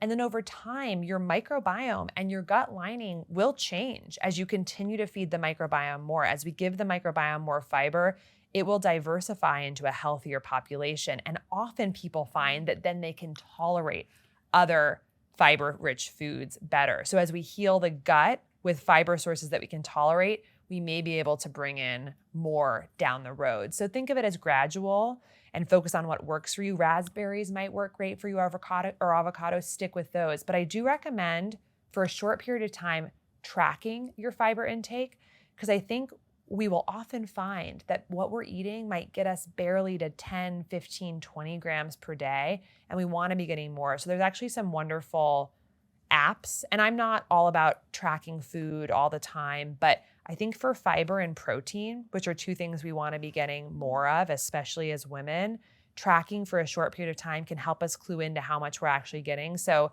the Levels app now has fiber tracking and macro tracking. Macro Factor is another app that does that, but at least then you can see like how much you're racking up throughout the day. Things like almonds and tahini also have fiber. So you might be getting little bits here and there, but you want to be getting up to a big number. And your ideal, I heard that people aren't getting even 25, but what's the ideal then? I would say 50 to 75 grams of fiber per day, which is pretty doable if you're thinking about it. And I would just keep a list. I mean, I have lists in the book of all the top sources for all these things, but maybe even pin it to your refrigerator. And, you know, what I really talk about in terms of nutrition is like, we need to get away from dietary dogma, and we need to think about what are the components that our cells need to function properly, and then how do we get them through food.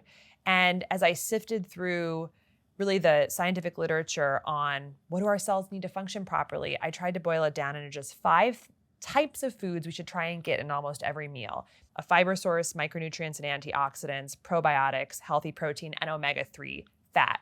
And so the key then, knowing that that's what our cells really need to function properly, make a short list, maybe write it down and put it in your fridge, of your favorite foods in each of those categories. And then putting together a meal is literally just mixing and matching from each of those categories. So does this meal have a fiber source? Does it have a probiotic source? Does it have an omega-3 source? Does it have a healthy protein source? Does it have a micronutrient source? And it almost becomes like paint by numbers in making our meals. And so it's know the science, know your favorites, and then put it into practice. And that makes things a lot simpler. But it's approaching nutrition from first principles rather than dogma and diet wars. I'm such a first principles thinker, and I love that. It also allowed me to think about having that list on your fridge helps people in that moment of like, oh my God, I'm rushing, right? It's just right in front of you. Okay, what do I have to grab from each area? I would even I would probably put like big glass bowls or something in my fridge, and I would probably label the bowls and then put the foods in the bowls so that if I was in a rush, I could just grab one from each bowl. Love that. Just thinking out loud of like how I would process it. Yeah. That's actually such a good point. Now that I know my 3 or 4 favorite sources of each of these, like chia seeds, basil seeds, and pinto beans for fiber, and kimchi, sauerkraut, and beet kvass for probiotics, and elk, bison, and salmon for protein. Once I have these, I just fill my kitchen with them. I always have a can of salmon, wild caught salmon in my pantry. I have basil seeds on my counter, like you talked about.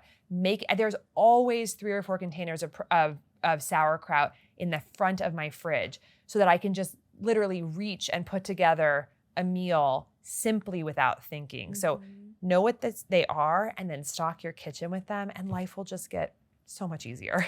And I don't even have kids, but in thinking about what I would do with kids, I would make that into a game. So I would have like little check boxes, and I'd be like, all right, can you find me the fiber? Yes. You know, and then have the kid go get the fiber. I'm like, all right, now tick it off. And I would have them like do it as a game. So like they're putting their plate together. I love that. I'm going to steal this Please for when do. I have children. Take it. Yeah, I mean, because I'm really thinking, when I have kids. Yeah. How do we teach the younger generation? Because how much of it has of what we taught or what we were taught when we were younger has an effect on us as adults. And then thinking, you even said about the diet culture and stuff, and thinking about how everything, like I've tried a lot of things. Yeah. I love biohacking, so I just love seeing how my body responds to things. But I really do like to just understand and see what's out there. But then thinking about what you were just saying about all these bowls, I was like, oh, well, keto's out the window, because obviously keto, you're not having really any fiber at all. Well, not necessarily. See, this is the thing. These 5 food components apply to every single dietary strategy except for maybe carnivore. And I have some caveats about carnivore, because actually in a carnivore diet, there's actually ways to get some of the things your cells need through different sources. Like for instance, liver is a source of vitamin C. So maybe you're not getting it from micronutrient-rich plants, but you might be getting it from liver. There's also an interesting caveat with carnivore, which is again, the one exception I make to the fact that this is applicable to all dietary strategies. So ultimately, what are we looking for when we eat fiber, which is what the carnivore diet is going to be devoid of? We're looking to inspire the microbiome to make short-chain fatty acids like butyrate. But interestingly, on a super keto diet like carnivore, our body goes into fat burning mode and ketogenesis. And one of the ketones we make is butyrate. So we can make it through our microbiome, or we can make it endogenously by converting fats. So there are different ways to get our cells what they need. And there are all these incredible redundant pathways in the body to essentially, but at the end of the day, again, first principles, we need to get the cells the chemicals they need to function properly. But there's different ways to do it. Going back to these 5 categories, on a keto diet, you can absolutely have 50, 75, you could have 100 grams of fiber a day, because the key thing is we don't want to be spiking our glucose and our insulin. But if you're eating chia seeds, hemp seeds, flax seeds, basil seeds, these have virtually no net carbs. And so they are not going to actually add to our carbohydrate load. They have protein and fat, but virtually no net carbs, so aren't going to spike glucose and potentially kick us out of ketogenesis. So I actually think from vegan to paleo to keto to ancestral, we can find a way to get those components actually into any of them. Oh, that's so good. I love that. But let's take, for instance, something like vegan. Yeah. How do you feel about like certain diets that may promote something that they perceive as healthy, but it really isn't, like the Impossible Burger? Right. Yeah. I mean, to me, there's no place in our diet for ultra-processed foods. I'm a doctor. I took an oath to do no harm. We don't want to have ultra-processed foods. And so I have to share that. I know that we are still probably going to eat some of them, but the reality is they're not good for our biology. So I know that's extreme, but we don't want them. So it doesn't matter if you're vegan or keto or whatever, ultra-processed foods are not what we want to be eating. And Impossible Burger is a fully ultra-processed food. So that is essentially across the entire dietary spectrum, we want to be eating whole, natural, unprocessed foods. And if we do that, we're going to have a much better shot of getting the outcomes that we want. I was actually vegan for several years. My health was fantastic on a vegan diet. I ultimately became more omnivorous, actually, to be honest, more for planetary health, because I am such a believer in regenerative agriculture. And I was really bought into the idea that veganism was the way to save the planet, but I actually don't believe that's true, because a lot of vegan foods are just industrially produced, industrial agriculture, pesticide covered, and actually healthy ecosystems in the environment between plants and animals, and like what they have, what is really being promoted so beautifully in regenerative agriculture is what actually has the highest amount of carbon capture, and that's a whole different story. But because I was in that community, I know many, many people, researchers, doctors, athletes who are doing fantastic on a vegan diet. And it's because they're very thoughtful about it, and they're they're primarily eating on processed foods. And this gets to a key message that I want people to understand, which is that we need to move away from diet wars and dietary dogma and focus on the outcomes in our own body and no one else's body. We can know if our diet is working for us based on two things. How do our biomarkers look? How do we feel? And if your biomarkers are optimal and you're feeling incredible, your diet is probably working for you. And I know both vegans and carnivores whose biomarkers look great and they feel incredible. So who am I to say that one of them is doing it wrong? I think it takes a lot of thought and nuance to make extreme diets work well for your biology, but we don't have to actually wonder whether it's working. We can actually know it for sure, and that can cut through a lot of the noise. And I think, frankly, a lot of the personal stress that we take on about whether we're doing the right thing. Yeah, that stress alone Yeah. must just wreak havoc on your body as it is. Yeah. So knowing the key biomarkers and testing them every 3 to 4 months, you will be well on your way to understanding if your diet is working for you. And that's what I hope for every person, every woman, is to take ownership, be the CEO of their own health, so that you're less emotionally tied into the noise of the nutrition space, and you can say confidently, my diet is working for me. I love that. Like I said, I tried a lot of things because I've had so many gut issues that it's like I'm just looking to feel good about myself. Yes. And so it's like if it's keto, I'll do that. If it's vegan, I'll do that. So I tried everything. Keto was amazing for my cognitive functioning. Like I felt so clear-headed. It's the only time that especially when I was in ketosis, I felt amazing because I was looking at people. I was like, that's all portions are like this big, but of course it's severely calorie dense. And I would look, I'm like, oh my God, are you not starving? And my husband was like, no, I'm telling you, you just need to try it. So I tried it and my head felt great. Over time though, my gut wasn't. Yeah. And so I was like, okay, I think that it's missing some certain things. Then I very much tried vegan. I felt great for a while, but then my gut started hurting. It felt so inflamed, like not inflamed is not right, so gassy and airy, and just, so I then obviously didn't do that. And now I'm leaning way more into them, and that's why I got my continuous glucose monitor. Yes. I love levels, and I'm putting in like, I want this amount of fiber, this water, and then protein. And so now it's helping me see if I'm getting there, and then me able to assess how I feel hitting these targets. Yes. So I think that that's super helpful in making sure that we start to listen. I think that's the biggest key. And then there's another thing that you talk about in your book that I loved, where you're talking about like really identifying what they are and then putting something to it. Is you go through a list of like, if you feel these things in your body, ask yourself these questions. And I feel like it's very useful to give you a North Star to know what to then focus on. So you say, if you have these symptoms, what is your body trying to tell you?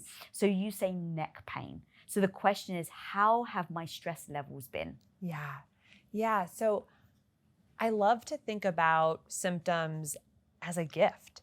Symptoms are a way that our body is trying to speak to us to tell us that it needs something different, that its needs are not fully getting met, that something has to change.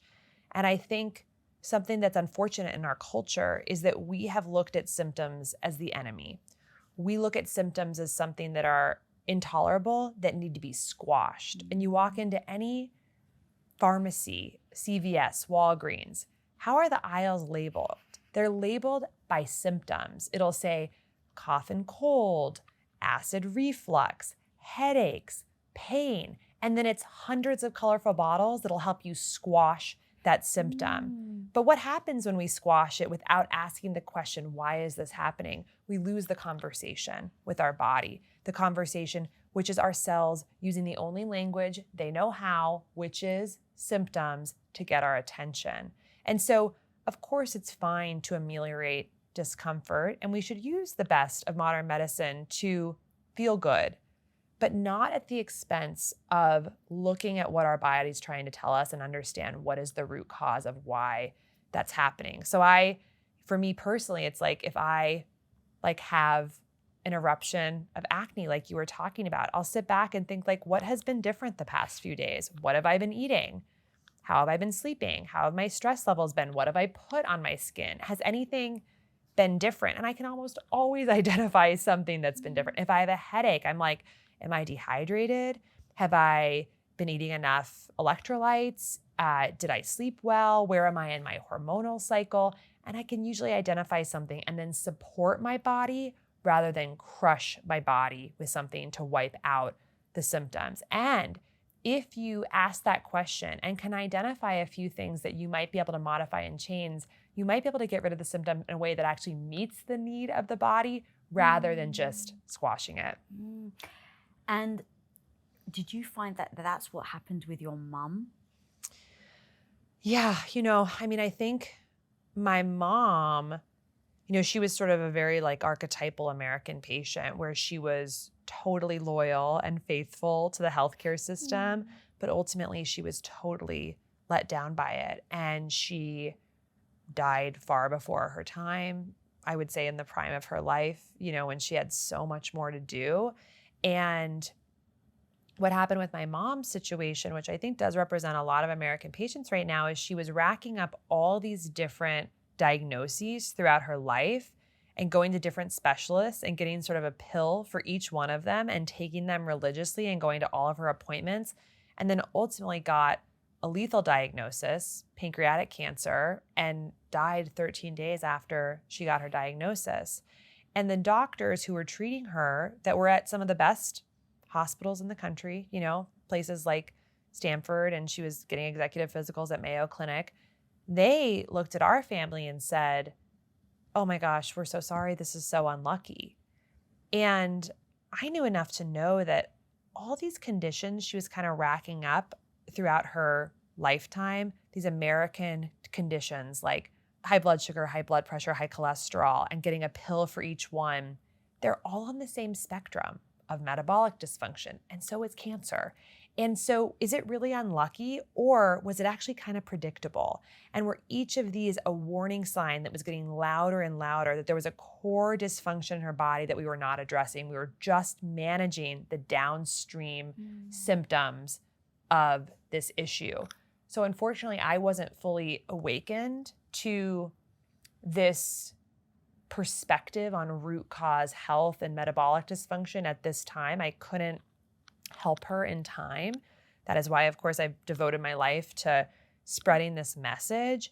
But what I really wish for my mother is that we looked at all these different things that were cropping up in her, looked for the root cause, and then helped her focus all her effort on that root cause and fixing it. She tried so many different things. She tried all these different dietary strategies. She was doing like Nutrisystem meals that were shipped to our house. She did Virta Health. She did a medical weight loss program. She did all these different things. She was working with a personal trainer.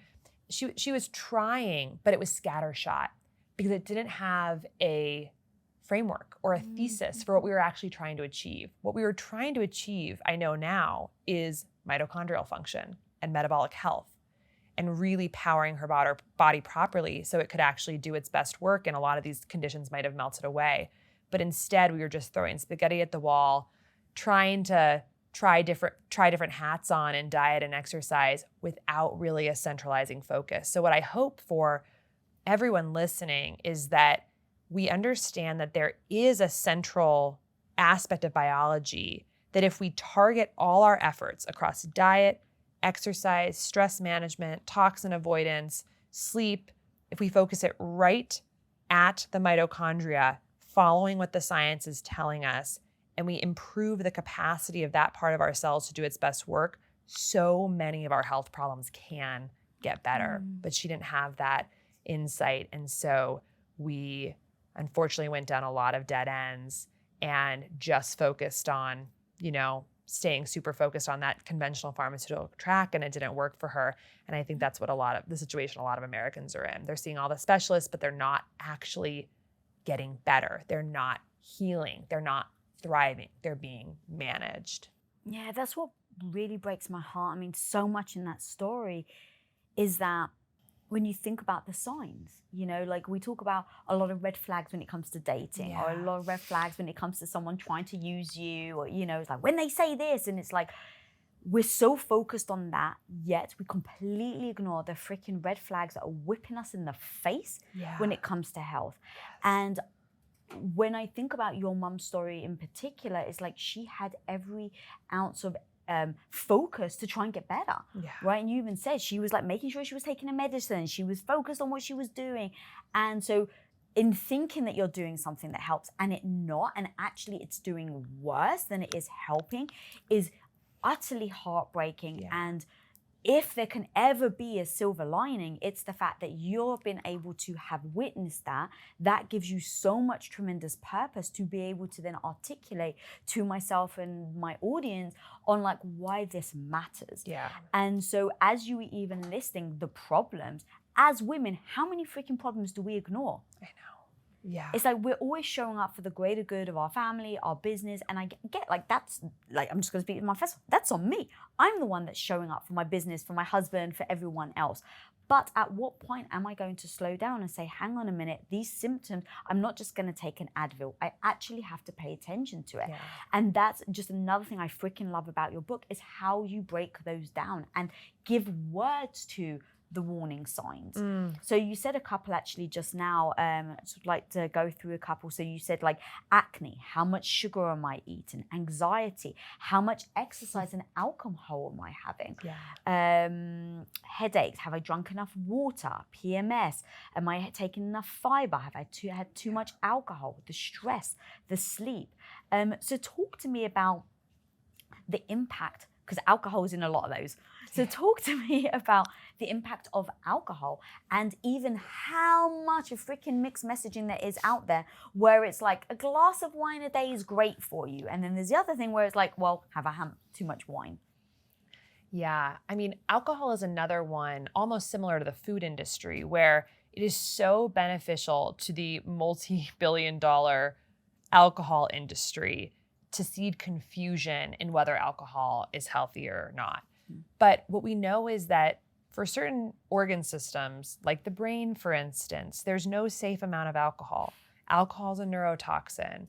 And sure, there are some epidemiologic studies that show that maybe people who drink 1 drink per day actually have better cardiovascular outcomes than people who drink 0 drinks per day. And so there's confusion that's seeded. But fundamentally, when we look at the impact on certain organs like our neurons, all alcohol is neurotoxic. And I think Dr. Daniel Amen has done such a great job of spreading this awareness that there's really no safe amount. You know, for me personally, as someone who's thinking about having kids in the next few years, I've been really digging into the research about alcohol and fertility. And one thing that I think is astonishing that is not common knowledge is that alcohol preconception in both men and women, so even before pregnancy, has an impact on miscarriage rates, infertility rates, and birth outcomes for the baby. So things like risk of congenital heart disease. Whoa. Yes. And so just so I understand, is that how much you have drunk in your life before you conceive, or how much drink you're having as you're having sex while you conceive? This has more to do with how much you're drinking in the 3 months to a year before having children. And if you think about it, it makes a lot of sense. Every time we're drinking, we're bathing our eggs and our sperm in a toxin. Alcohol is genotoxic. It disturbs DNA. So we don't want to do that, obviously. And so I think it's really interesting that the onus has been put on women about not drinking during pregnancy. And we've actually ignored the research showing that men should probably stop drinking before we even conceive to protect their sperm and the integrity of their sperm from damage before conception. So if you knew that you could potentially lower your risk of miscarriage, which is of course heartbreaking, by simply lowering or eliminating alcohol intake in the 3 months to a year before conception, that is information that I would want to know. And I have never heard that before I started digging into the research. So, you know, and of course, doesn't mean that everyone who's drank before conception is going to have a problem with their baby, but we're talking about risk here. And we want to do everything we can to avoid hardship and heartbreak in our fertility journeys. That's fascinating. And the point, which as a woman I just love, the onus is also on the guy as well. And like his sperm does matter. The condition of his sperm does matter. Oh, unbelievably. And fortunately, there is more information coming out about this, because we know that with the testosterone decline and the endocrine disrupting chemicals in our environment, that sperm is plummeting. And this is and not only sperm count, but sperm quality. And 50% of infertility is male infertility. It's caused by a problem with the male side of things. And yet it's not talked about at all. Women are going to doctor's appointments and going through huge workups and taking supplements and medication as if it's just the woman who is having the problem with infertility. But 50% of infertility is male infertility. So there's fascinating research, and I'm really so in awe of two women who run a company called We Natal, which is actually it's the first prenatal supplementation company that has a prenatal for both men and women. Why would only women need a prenatal vitamin when 50% of the equation is men? And what they've really highlighted is this idea that there's research that shows that men taking antioxidants have a 4 times higher rate of getting their partner pregnant. What? Yes. It is not a women's issue. Nutrition for pregnancy and prenatals, that's 50% of the equation, but the other 50% is men. So men need to be taking prenatals. Men need to be cognizant of their nutrition and their alcohol consumption, and of course, drug consumption, in at least the 3 months before pregnancy, because sperm turnover about every 90 days. Oh, okay. So we at least want to have that period of a nice life cycle of sperm where they're not being poisoned with alcohol and ultra-processed food and weed and all of those different things. So I think for people listening, the takeaway is both men and women should be on prenatal vitamins before conception, at least 3 months before. Antioxidants are key in regard to sperm quality and quantity. And we should consider eliminating alcohol for both men and women at least 3 months before conception, based on what the research is showing. And of course, for women during pregnancy. Wow, fascinating. So men's sperm turn over in every 90 days, but women's eggs we have from birth, right? That's right. So is there hey ladies, it does matter if you drink when you're 16 and get pregnant at 25? I think it's hard to know. I don't know the exact data on that particular topic, but I think that we want to think about the choices that we're making as either protective for these cells that are sitting in our body for our entire lifetime, or potentially causing stress on these cells. So it's well established that oxidative stress can impact our egg quality. So too many free radicals. You don't want damaging molecules with unpaired electrons stirring up trouble in your ovaries. So things like antioxidants, like coenzyme Q10 and NAC and other vitamins actually protect egg quality.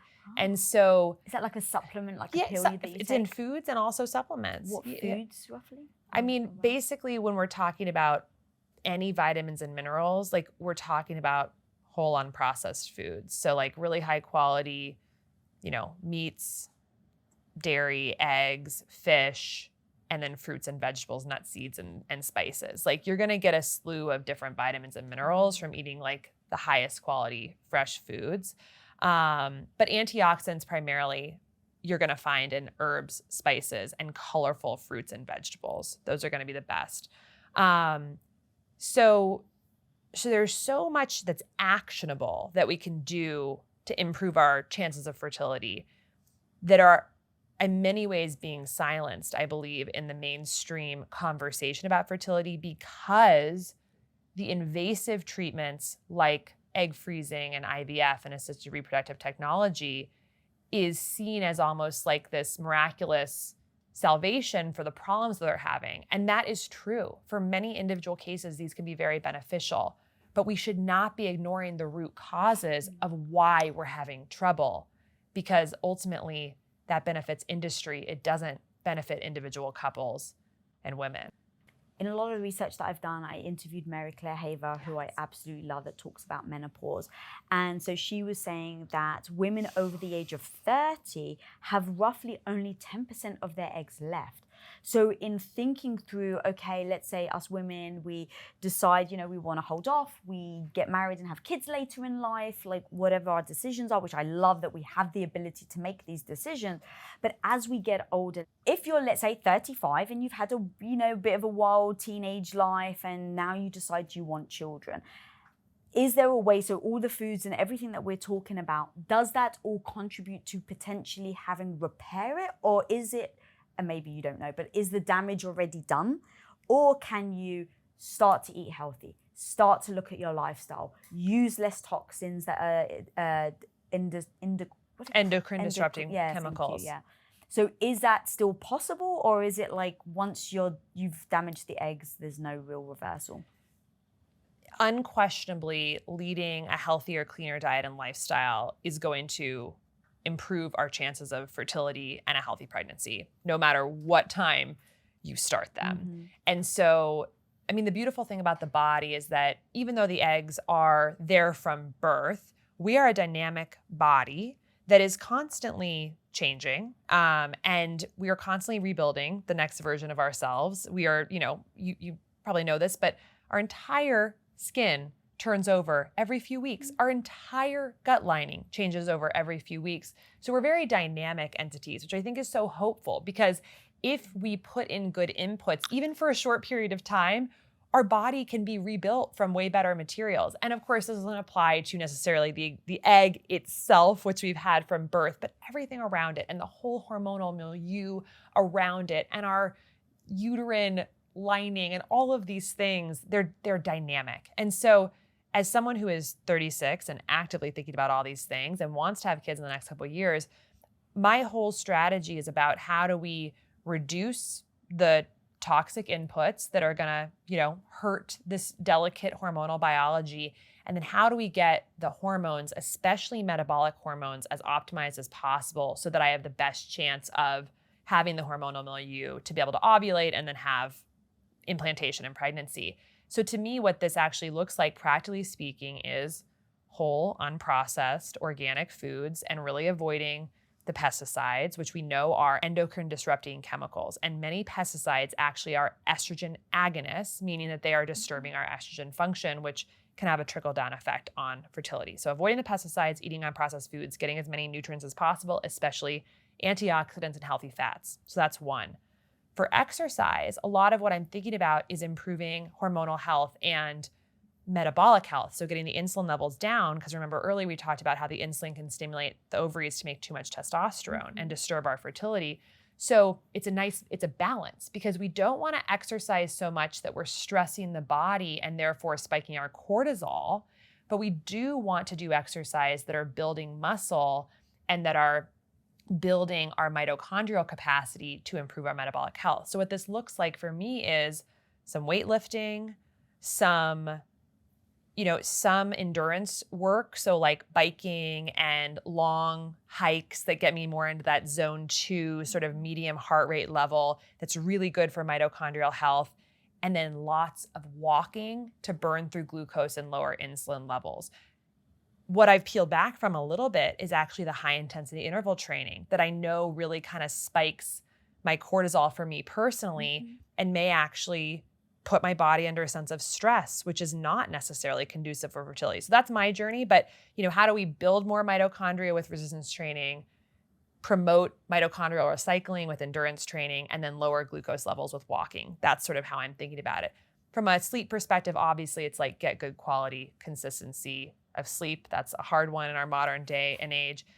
And then thinking about, toxins. So how do we clean up the personal care products? So the lotions, the shampoos, the deodorants, the soap in the kitchen, the air fresheners, these types of products that are just ubiquitous in our house, turning them from conventional products to unscented, non-toxic products. Because we know the scents in these products often are endocrine disrupting chemicals.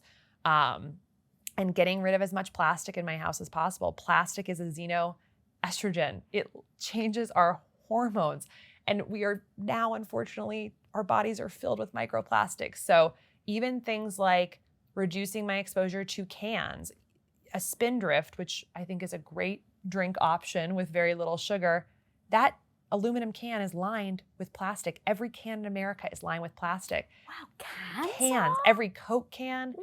every beer, all the soda cans, they are lined with a very thin, almost invisible plastic. If you melt the aluminum, there's a plastic bag inside every Coke can in America. So none of this is to be alarmist. It's about awareness. I'm 36. The cards are not as much in my favor as they were 10 years ago. So what can we do to protect the biology and what we know are endocrine disrupting chemicals in our environment to have the best shot?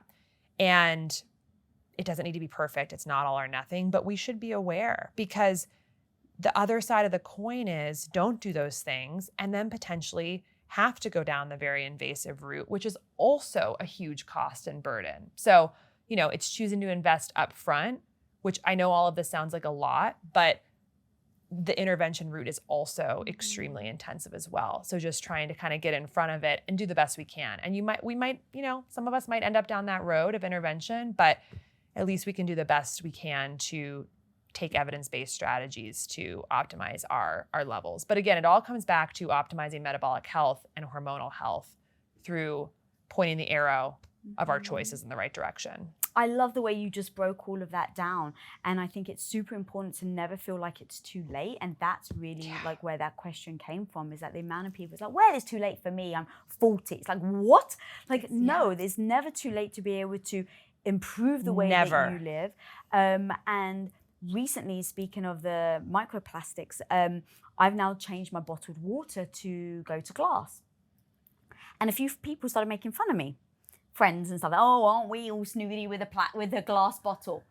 And in that moment, that old Lisa that wants to fit in, that never wants to be bullied, that never was like, oh my God, am I too bougie? And then in that moment, I was like, hang on, if this is true, if plastics really are everywhere and they really are freaking killing us, I want to know now. I want to make that change now. Yeah. And to be honest, whenever I come to the point where I'm like, what would I rather? Live longer in better health or make my friends happy? Right. I'd rather live longer in better health. And so we also spoke about like being that person of, of example. Yes. And so for me, it's like, if I'm always living an example of like, hey, I just heard this piece of information, knowledge is power. Now it's up to me whether I decide to make that change or not. And if I make that change, hopefully it has a knock-on effect that then empowers other people to make similar changes. Yeah. Can I tell you an astonishing statistic about plastic? Yes, You're not going to like it. No. So a paper published in Nature Cardiology, which is a premier medical journal, in March of 2024, showed that for people undergoing surgery to remove carotid artery plaque, so blockages in the carotid artery that can lead to stroke, we are now finding that 58% of plaques removed from the carotid artery contain plastic. And for people for whom their carotid plaque contained plastic, they had a 4.5 higher risk of going on to have a stroke, a heart attack, or mortality.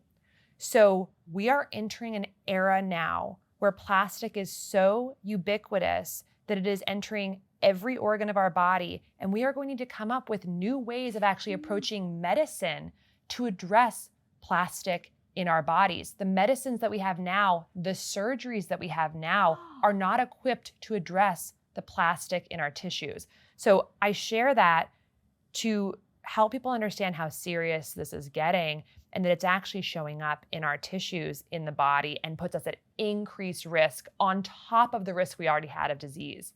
There was another study that came out recently where they actually did essentially autopsies on placentas of women who had just given birth. And in one study, 100% of the placentas had plastic in them.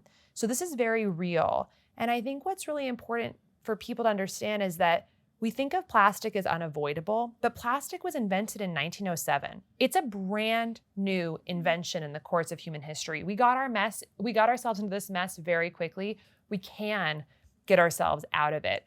the basic things we can do, of course, is like filter our water, not drink water out of plastic containers, not eat food out of plastic containers, avoid polyester clothing, avoid polyester sheets. These are all plastics, Wow. but now plastic is in our air as nanoparticles of plastic. It's in our water, it's on our food, and it's in our bodies. So again, I don't share that to be alarmist, but it's something we all need to understand, that the whole face of medicine might need to change simply because the companies and the industries producing plastic are unregulated and are filling our planet with it. We've had about 600 billion tons of plastic that have entered our environment since 1907. It's going up every single year. So It's real. And as a physician, I think we're going to have whole new course loads on how to deal with the plastic in our bodies. So, well, you're even saying about medicine, and the medicine's in a plastic bottle or in plastic packaging. So now you're kind of,